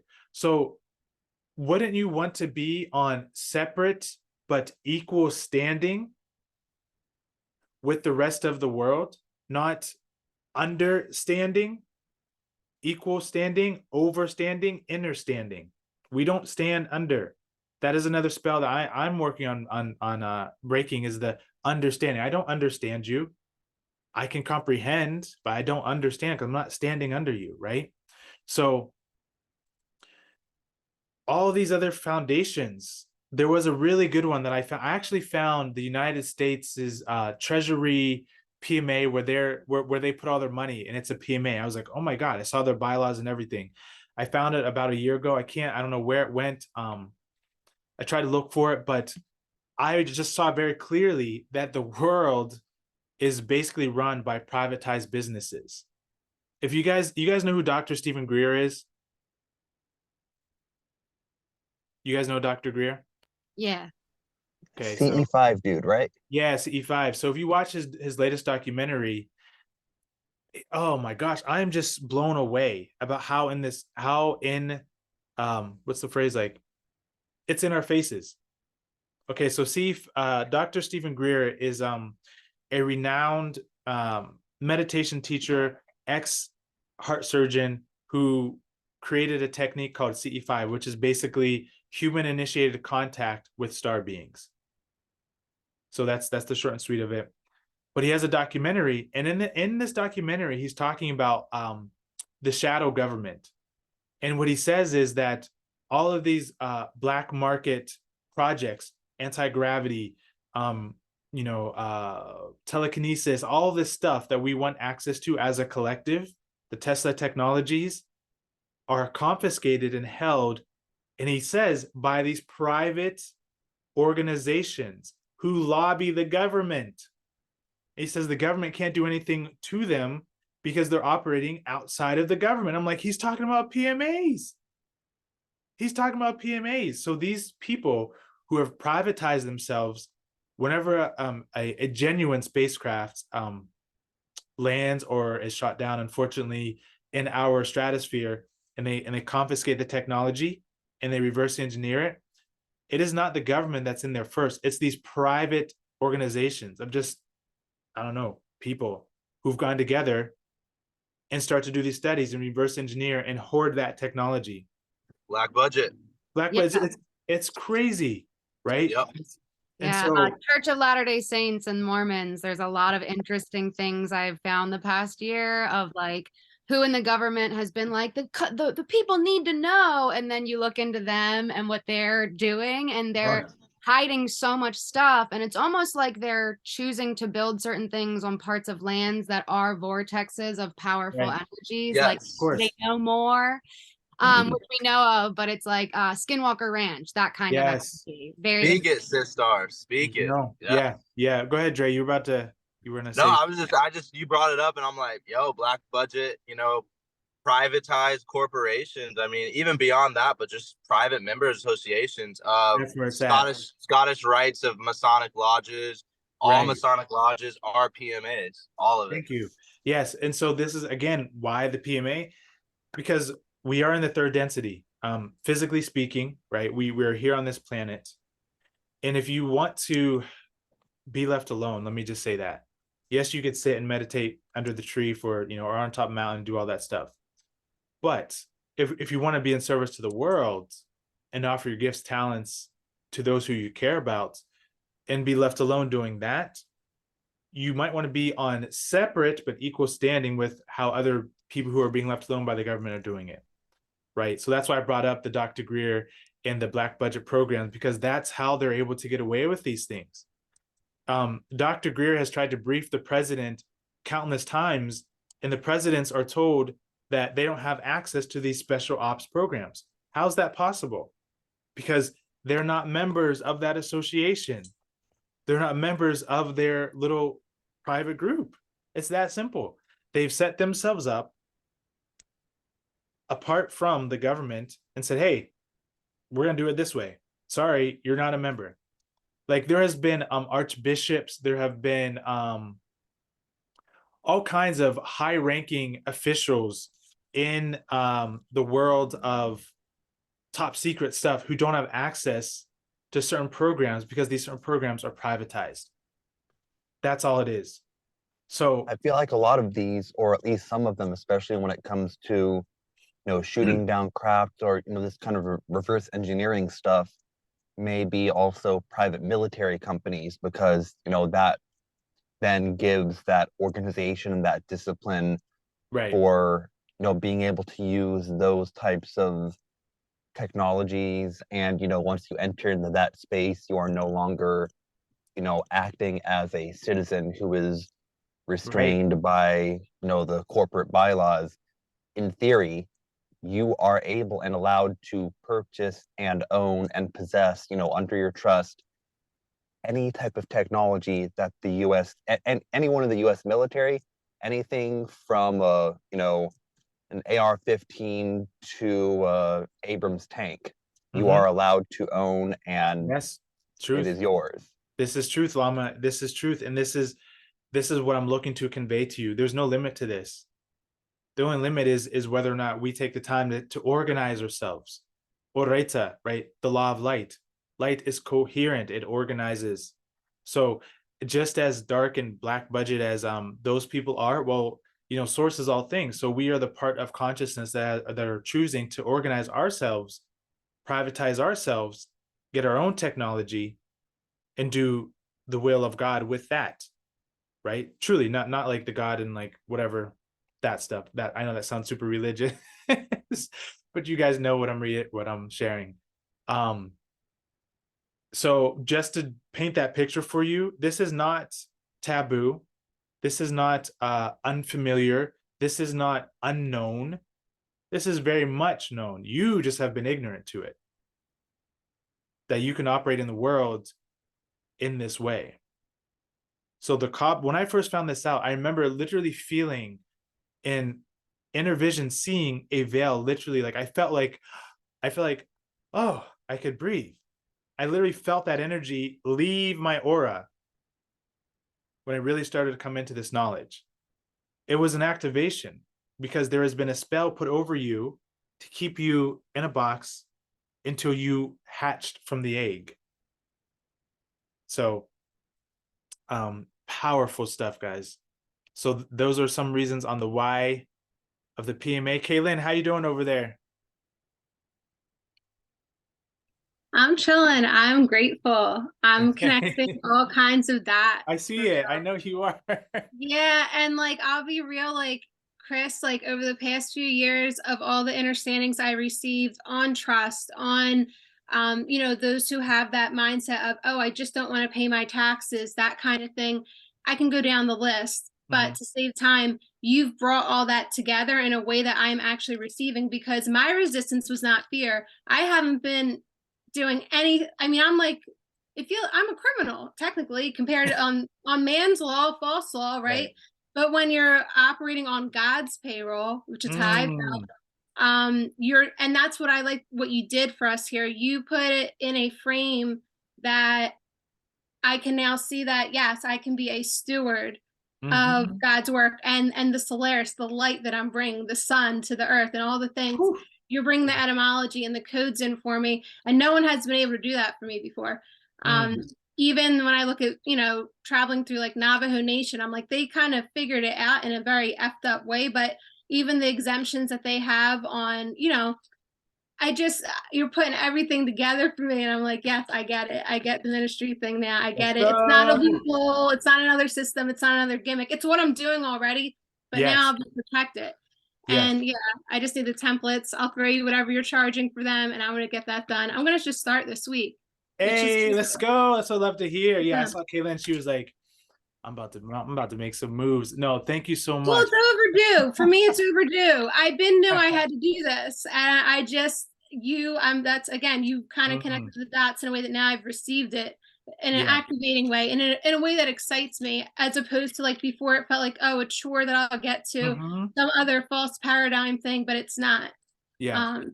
This is what we came here for. We came here to be the stewards of the living word. Yes. Of the word made flesh, of God, of source, of spirit.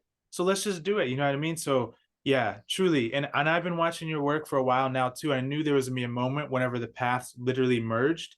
And this is that moment. So I agree. Grateful. Yeah, I'm grateful. Thank okay. you. Yes, thank you. Sister Alyssa, you're about to share something as well.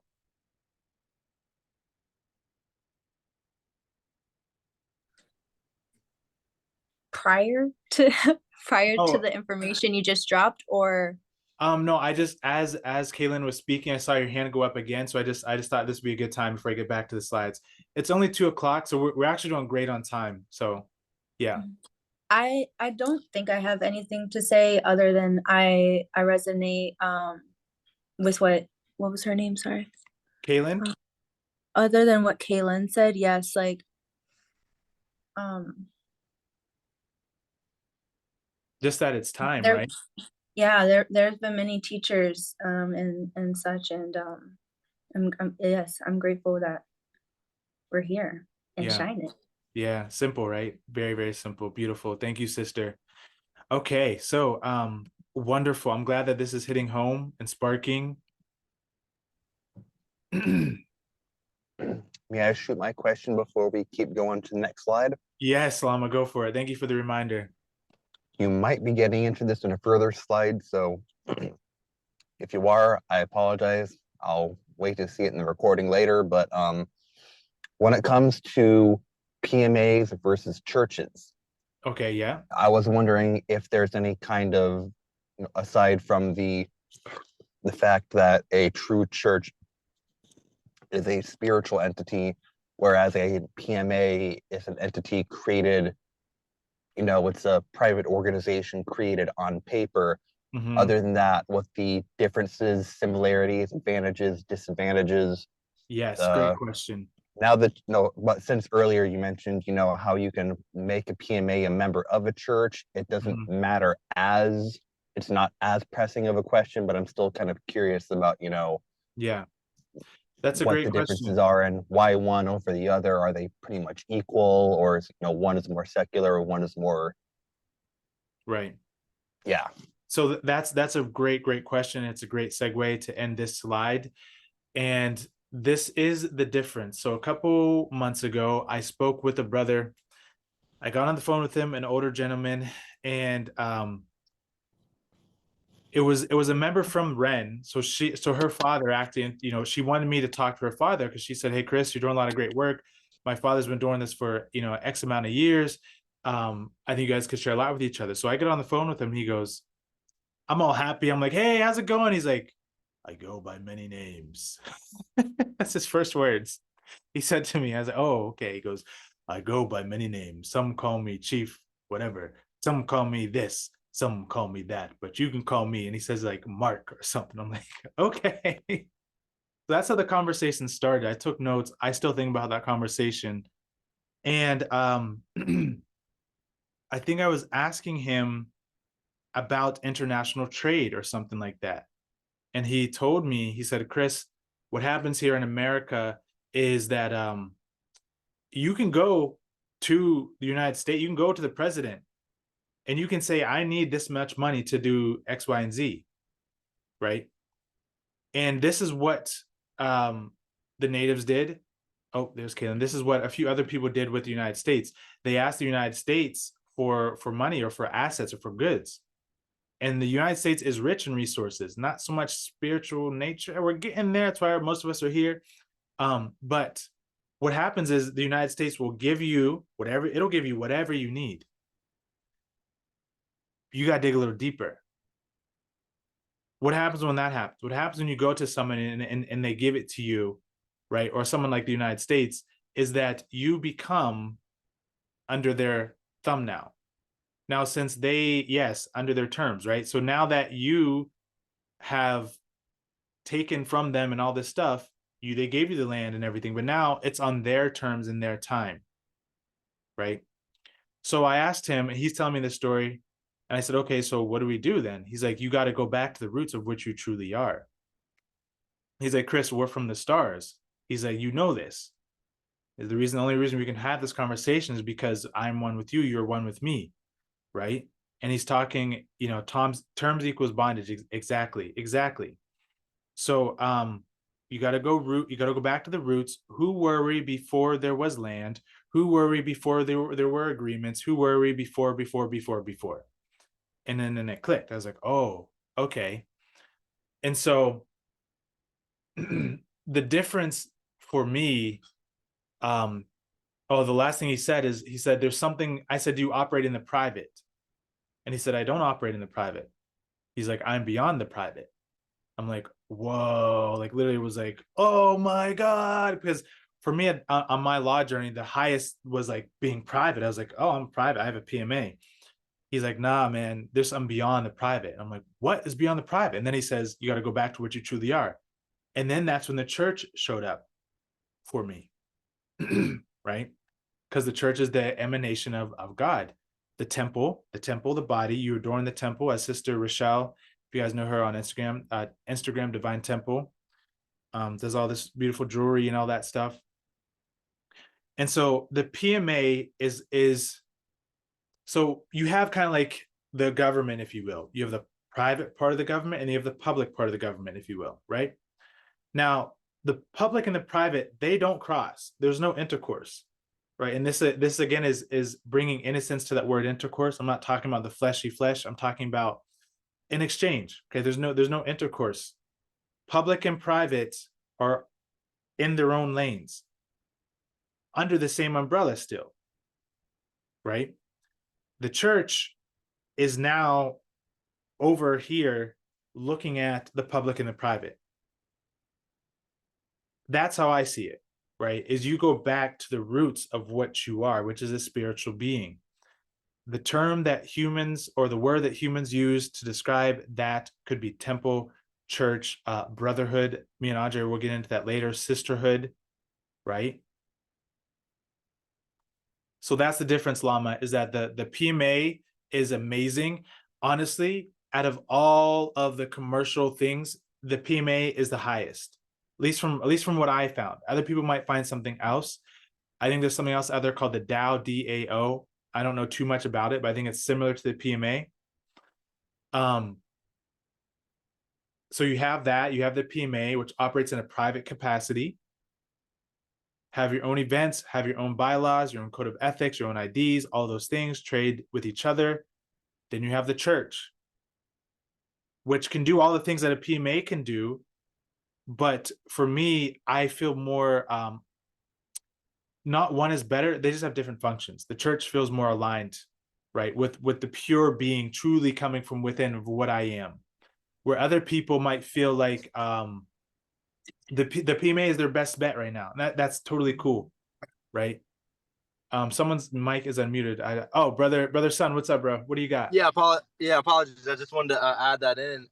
So the church technically is, in a sense, a higher notion of your divine beingness, one with God. So in a sense, by establishing your church, you are separate from state wholeheartedly. Right. That's why they're able to operate in the ways that they do, right. And have no sort of jurisdiction bound by government or state at all. Right, at all. Exactly. Yes, exactly. Yep. Because okay. Yeah, no, you're spot on. God is the final authority. Were you gonna say more? Or are you good to go? Okay. Your screen's like this big, so I can't like read your facial expressions that well. Oh yeah, no, you're so- good. I just wanted to add that in. No, that's perfect. That was perfectly put. Lord Okay. Lama, does that answer your question? Does that make sense as to the differences, why you'd use one over the other? Very much. Okay, perfect. Beautiful. Alrighty. I want to get through all these slides. Okay. Ba-da-dun-dun-dun. Okay, so yeah, private has nothing to do with the public and does not need to adhere to mandates, codes, and statutes, etc. We talked about that a couple minutes ago. When you're operating in the private through a PMA, they throw up a public law. It has nothing to do with you. Has nothing to do with you. Your association's none of that, right? So moving along here. What are the restrictions of a PMA? The only restriction is that the PMA does not engage in nefarious activity causing harm to self or others. If you are operating in any field, you know, as long as that boundary is not crossed, it doesn't matter if it's medical, if it's energetic, if it's health and well-being, science, education, etc., you are good to go. If you are in your PMA, you know, you're physically hurting people, causing harm, causing death, you know, all the crazy stuff, then yes, then the government would step in and say, hey, what are you doing? You can't, you know, that's obviously not okay, right? Manslaughter, all that stuff. So that's the only restriction, is that if you're causing yourself or others harm. Besides that, you can sell cannabis, you can sell booze, you can, to be honest, you could have like a nude club if you want. Like there's no real limit. You could have a bakery PMA. There's no limit to what you can do in the PMA except for causing harm to self or others. That's pretty self-explanatory. Okay, bylaws, founding documents. You're going to need your bylaws, articles of association, declaration, and then a public posting or announcement. Okay, well, I'll show you those in a couple minutes here. I want to get through the rest of these slides. Part of your PMA is going to be the flag. The flag denotes jurisdiction and boundaries. Okay, so this is the Source Fountain Ministries flag, or, you know, part of the Church of One. This is the Republic of Eternal Nations flag. I created both of these literally just through my imagination. It was so much fun putting this down on paper. So cool. Can someone read that bottom paragraph? It's getting blocked by the bar a little bit. Can you guys read that? Someone read the bottom paragraph there. When you see the flag of the US or any country on a document, they are telling you that whatever is written on the document is their jurisdiction. Beautiful. Thank you, Alyssa. So pretty self-explanatory. You go on any government website, you're going to see a flag or a seal, something denoting this is ours and our jurisdiction. Okay. So those of you who really are serious about setting up your PMA, you're going to need your bylaws and you're going to have to establish your own flag. You could even go as far as printing out your flag on fabric and placing it in your yard, on your house, on your car. Okay. This now belongs to your PMA, right? So no one can step foot on that lawn because there's a flag there. Just like when they did the moon landing, I still don't know if it was fake. I think it was fake, but it doesn't really matter. They put a flag down because they were showing that this is our jurisdiction, although we don't really own things, right? It's just a way to play the game in the Matrix, right? So that's kind of the flag. The United States of America has had so many flags. The flag that most people use is actually the wartime flag. It's not the peace flag. The peace flag looks completely different. It's actually the wartime flag because the US has been at war with its citizens and martial law for like 50 years. That's a whole other story though. We don't have time for that one. But that just shows you the power of flags. So this was where a lot of my shadow work took place. This is the state of Connecticut Superior Court. This is whenever I got tasered. This is the court I spent 2 years in and out of, you know, looking to clear my name, all this stuff, because I didn't wear a mask, that whole situation. But if you look, notice the two flags on the front of the building. They're letting you know that when you're entering into the building, you're entering into their domain, which is actually foreign to us. Okay, this is a man-made structure. That is a man-made flag. And that is a man-made, I think that is their the courts privatized blue flag. It actually has nothing to do with us, but I'm showing you that this stuff is real. When you know how to play the game can then be played, right? It's not like I'm making this up and be like, hey, create a flag. It's like, no, they understand this language. They understand the language of the flag. They understand the language of logo and seal and code, right? Brother Saun Rael, what's up? What you got? Judge, my brother Lucien. So I think one main reason why when I came into your field early 2020, you had just gone through that experience. I think 2 weeks after I came into your field, you came into mine. I think that's why it's so beautiful that you come from that standing, because you actually went through it. You know what I mean? So it even means more that you're sharing what you're sharing and in your own right of initiation, because you've gone through it, the trials of fire in that sense. So just giving thanks for Toda Rabba, you know what I mean? Just giving thanks. Rabba, brother. Yeah. Thank you. Thank you. Yes, thank you. Yeah. I appreciate that. And it's true. I would not stand before you and talk about any of this if I probably didn't go through that, because I wouldn't have had the standing, the experience to teach, to share. So this is why I actually haven't done a training in a while, is because there's really not much to talk about with you guys. Because I can only speak from that which I have embodied. You understand? You see what I'm saying? Comprehend, no more understanding, right? So thank you, brother. I appreciate that so much. And this is going to be true for you too. You guys are going to go through your own reinitiation process. It is not going to be as intense as mine, because I kind of took the hit in that way. But you are going to be faced with things that share and show you where you're standing. Are you really able to stand on your own 2 feet? Are you ready for this? Higher self-evaluation. Don't be afraid. You know, whose coin is this? Kind of thing. Don't be nervous. Don't be scared. My daughter would say whenever she was little, never be scared wherever you are. You are brave. You are a star. So take that and run with it, truly. But yeah, so this is just the place where all this went down, guys. This is what sparked what you see today, is going up those stairs, wearing a mask. Man, that stuff was so crazy.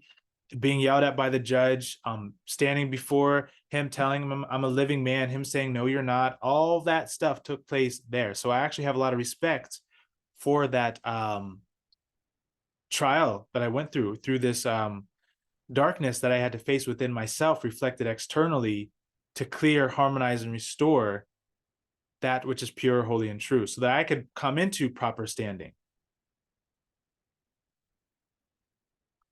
But yes, so that's why the flags are there. So then with your PMA, you're going to need a logo. Okay. So bylaws, articles of association, flag, logo. We are creating the sustenance, the logos, to bring forth proper standing. Okay. A new vessel for you. The logo represents property. So we have the Source Fountain Ministries logo over here. We have the Church of One down at the bottom, and then we have the Republic of Eternal Nations, the blue one over here.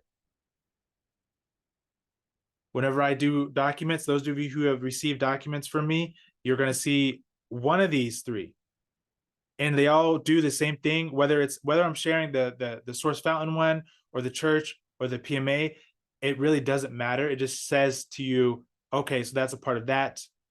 That's from the church. That's from the PMA. That's from the ministry. So it's just communication. That's all it is. It's just communication. Benefits of a PMA. You can own your own IDs. You do not need a license to travel, period, even with or without a PMA. Public laws do not apply to you, meaning, again, let me be very clear with this portion of it, because I think I missed this in my earlier trainings. If I walk into a building and their law is that you have to, I don't know, wear a mask. Let's just use that as an example. Now, my original understanding was that since I was in a PMA, that didn't apply to me, but it doesn't ultimately apply to me. But where the true power of the PMA is if you and I, those of us on this call, are having an event together in the name of the PMA, and then someone comes into our sphere and says, you need to do X, Y, Z, put on this mask, we can literally do whatever we need to get them out of our space. So that's the benefit of a PMA. You literally build a sphere of protection around you so that when you're engaging in your own activities, you don't have to worry about the public law. Okay. Have your own private meetings and gatherings. That's self-explanatory. You can build in a way that suits the needs of the community. No third party can impair the obligations of contract. We talked about that a little bit earlier. Okay. I'm now going to share with you. How are you guys feeling? Can we go for about 15 more minutes? Because there are a few things I want to share before we close up for class 3. Yep. Okay. Okay, so now we're going to get into some documentations, as Carrie would say, one of my mentors, landing the plane. I'm not going to go through this whole entire document because it is kind of lengthy.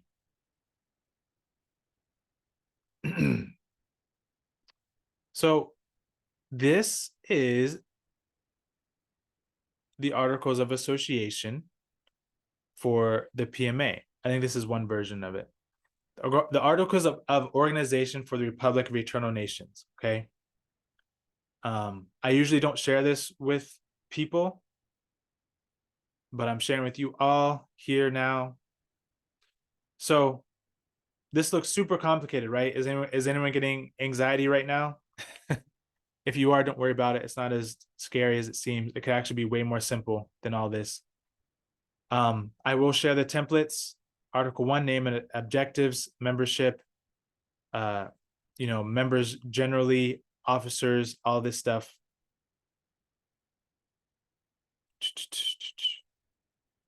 The Articles of Organization for Republic of Eternal Nations. We, the members, collectively and servilely serving our fellow man, hereby establish a private members association in the name of Republic of Eternal Nations, desiring to achieve the ends and fulfill the purpose of equality and freedom for all people.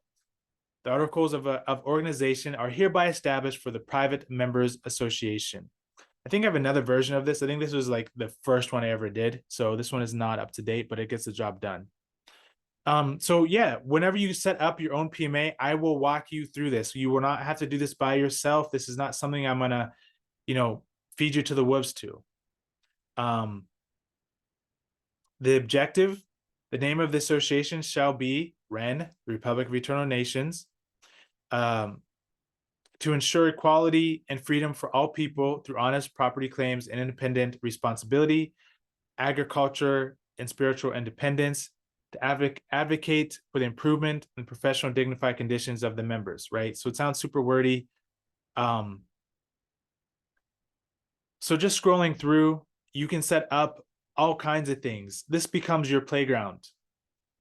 You can talk about how you want to engage with the members, what the members can or can't do, how they engage with each other, how to hold office. What does your government look like, right? How do you govern? Do you do it by majority vote?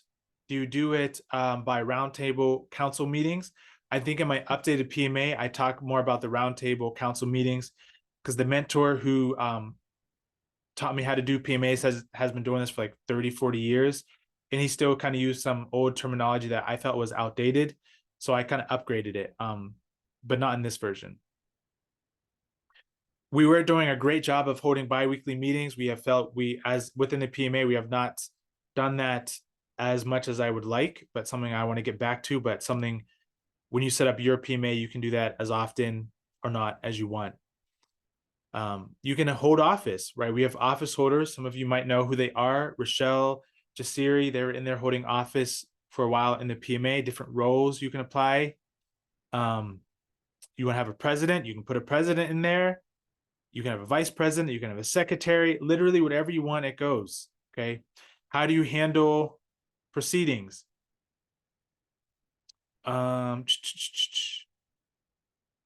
This is just general instructions of setting up the PMA that you'll see whenever we go over it together. Articles of Association and bylaws. Okay, so this portion right here.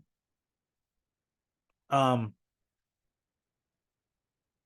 me see how I want to do this. Just scroll down.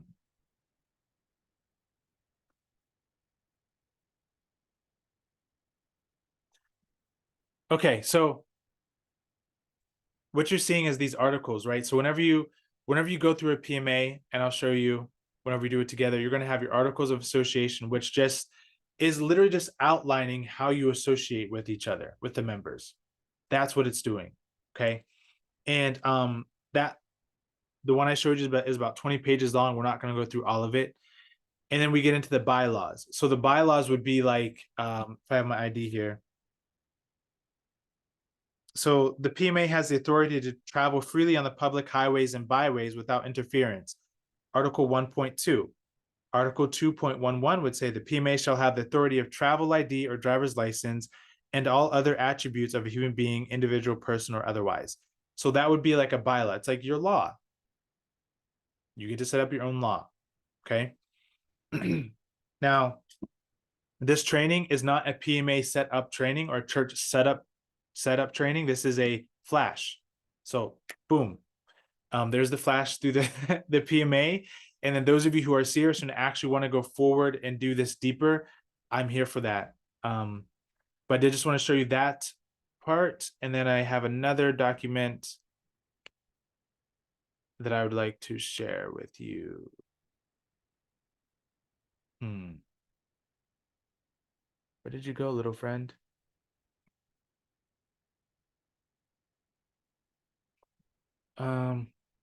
Okay, so then we have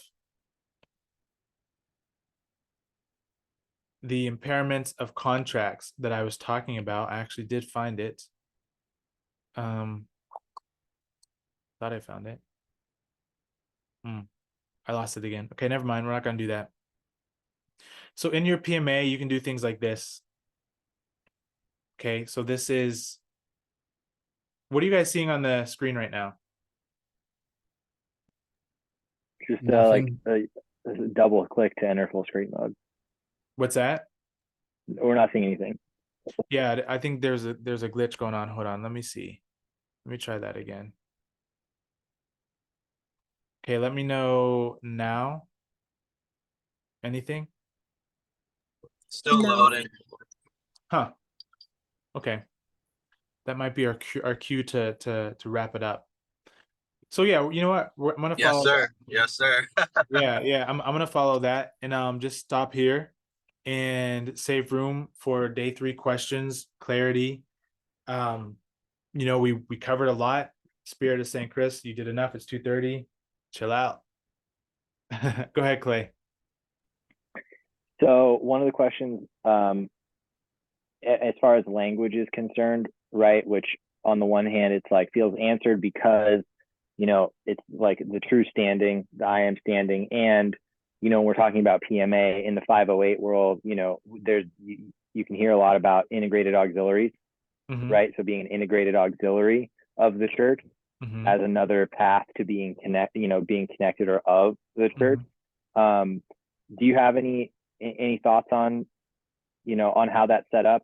And I'll say this in the context of one more thing, which is considering having the PMA or having the integrated auxiliary be a beneficiary, say, of the trust rather than a member of the church. Now, I kind of, as you brought that up, I like member of the church a lot, so I may end up going that route. But yeah, just your thoughts on.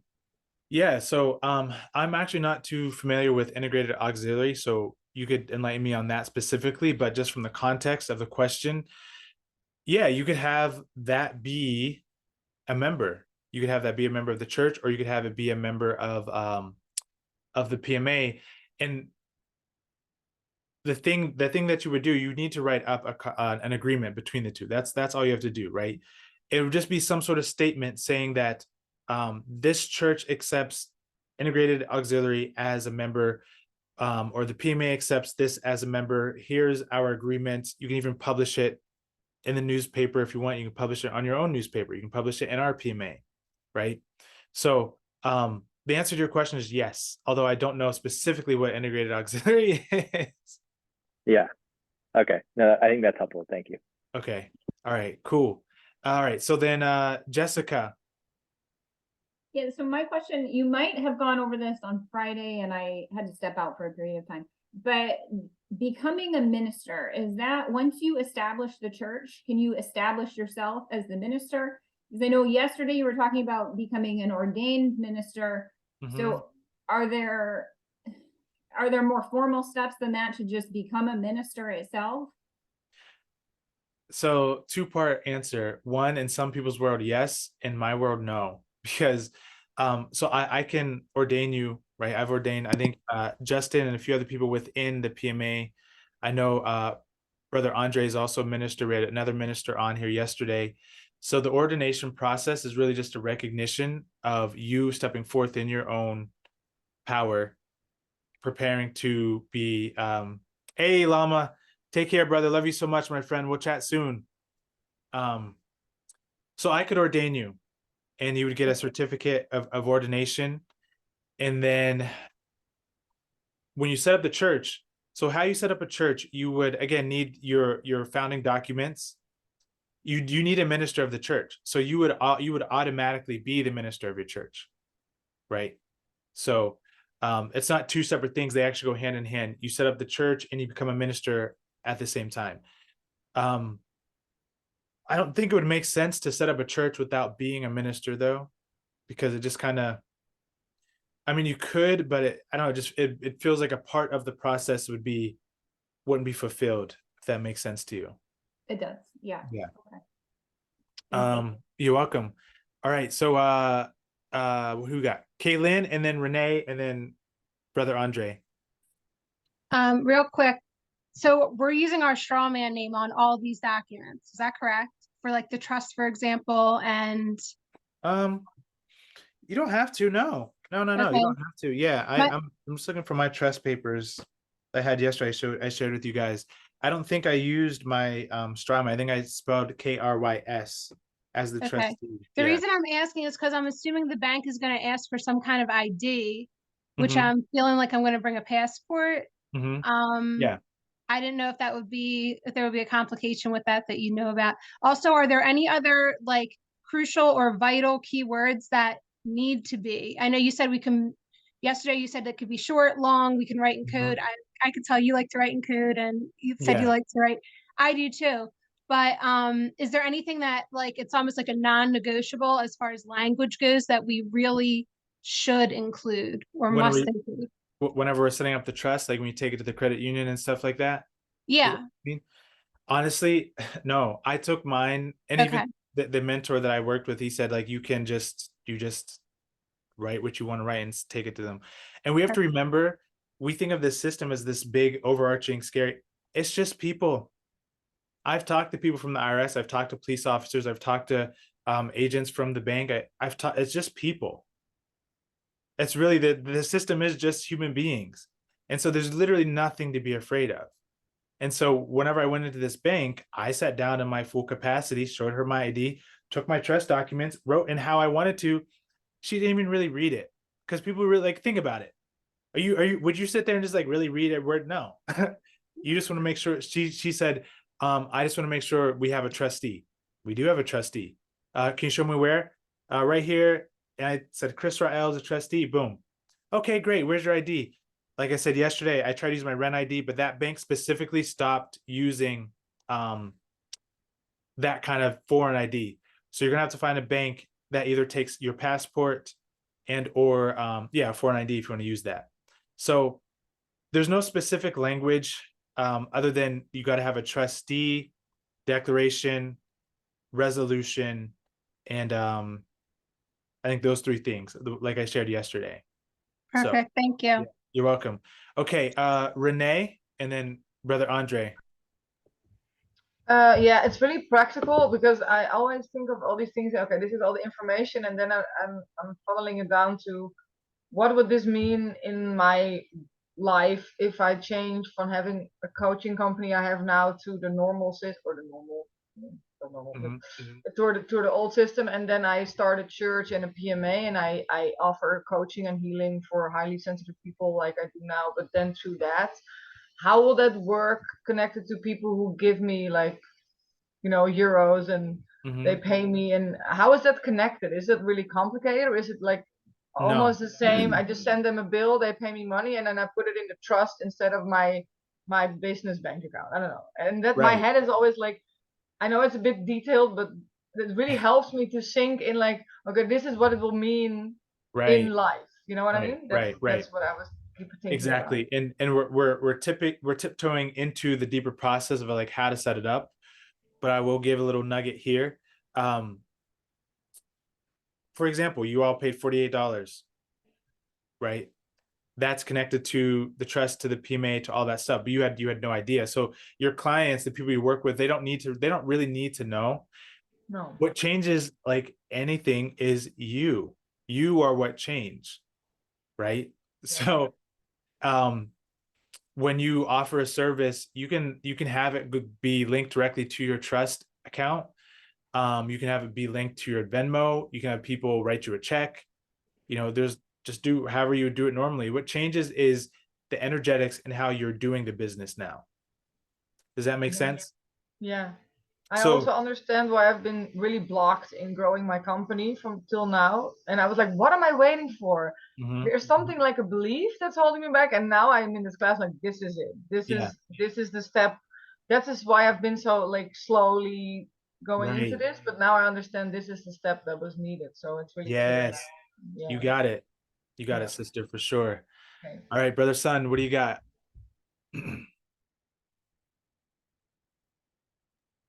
Jai, brother. So no really question or anything other than just I want to make sure I'm correct on this. Standing.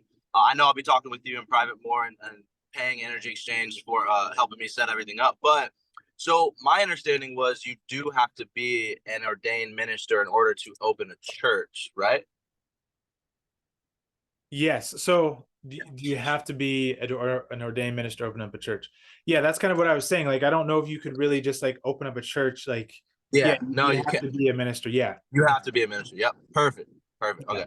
Was that I'm gonna mute myself and do this order. Jai, brother. That was the shortest question you've ever expressed. I know. No, you're hitting it, man. You're articulating beautifully.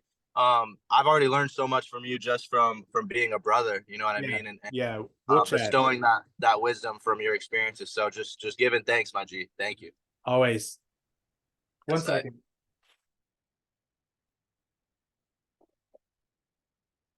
Oh, okay.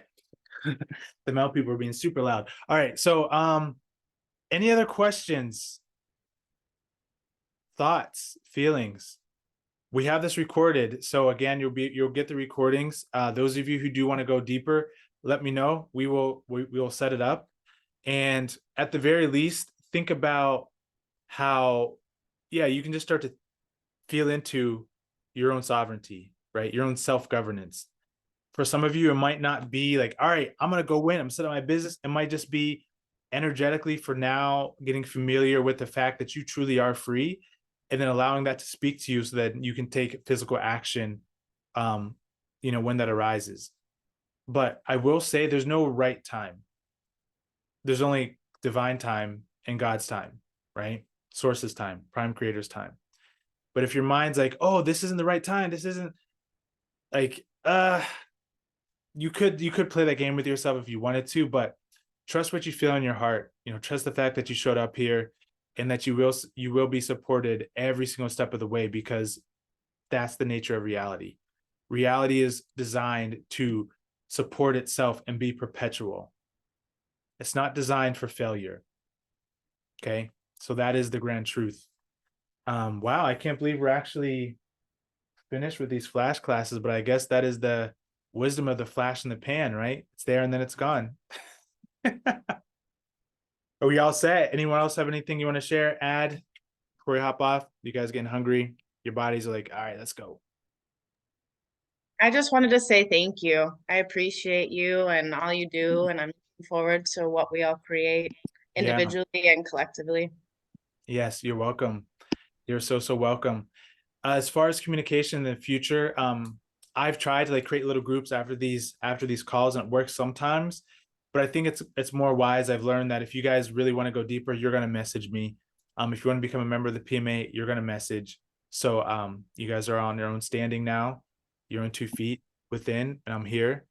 And yeah, continue I the have great one work. more question too. To Yes, do, go ahead. I know on your website you have the consultation to sign up. Does that have like a calendar on when like to connect with you, or do you directly connect with us for timing?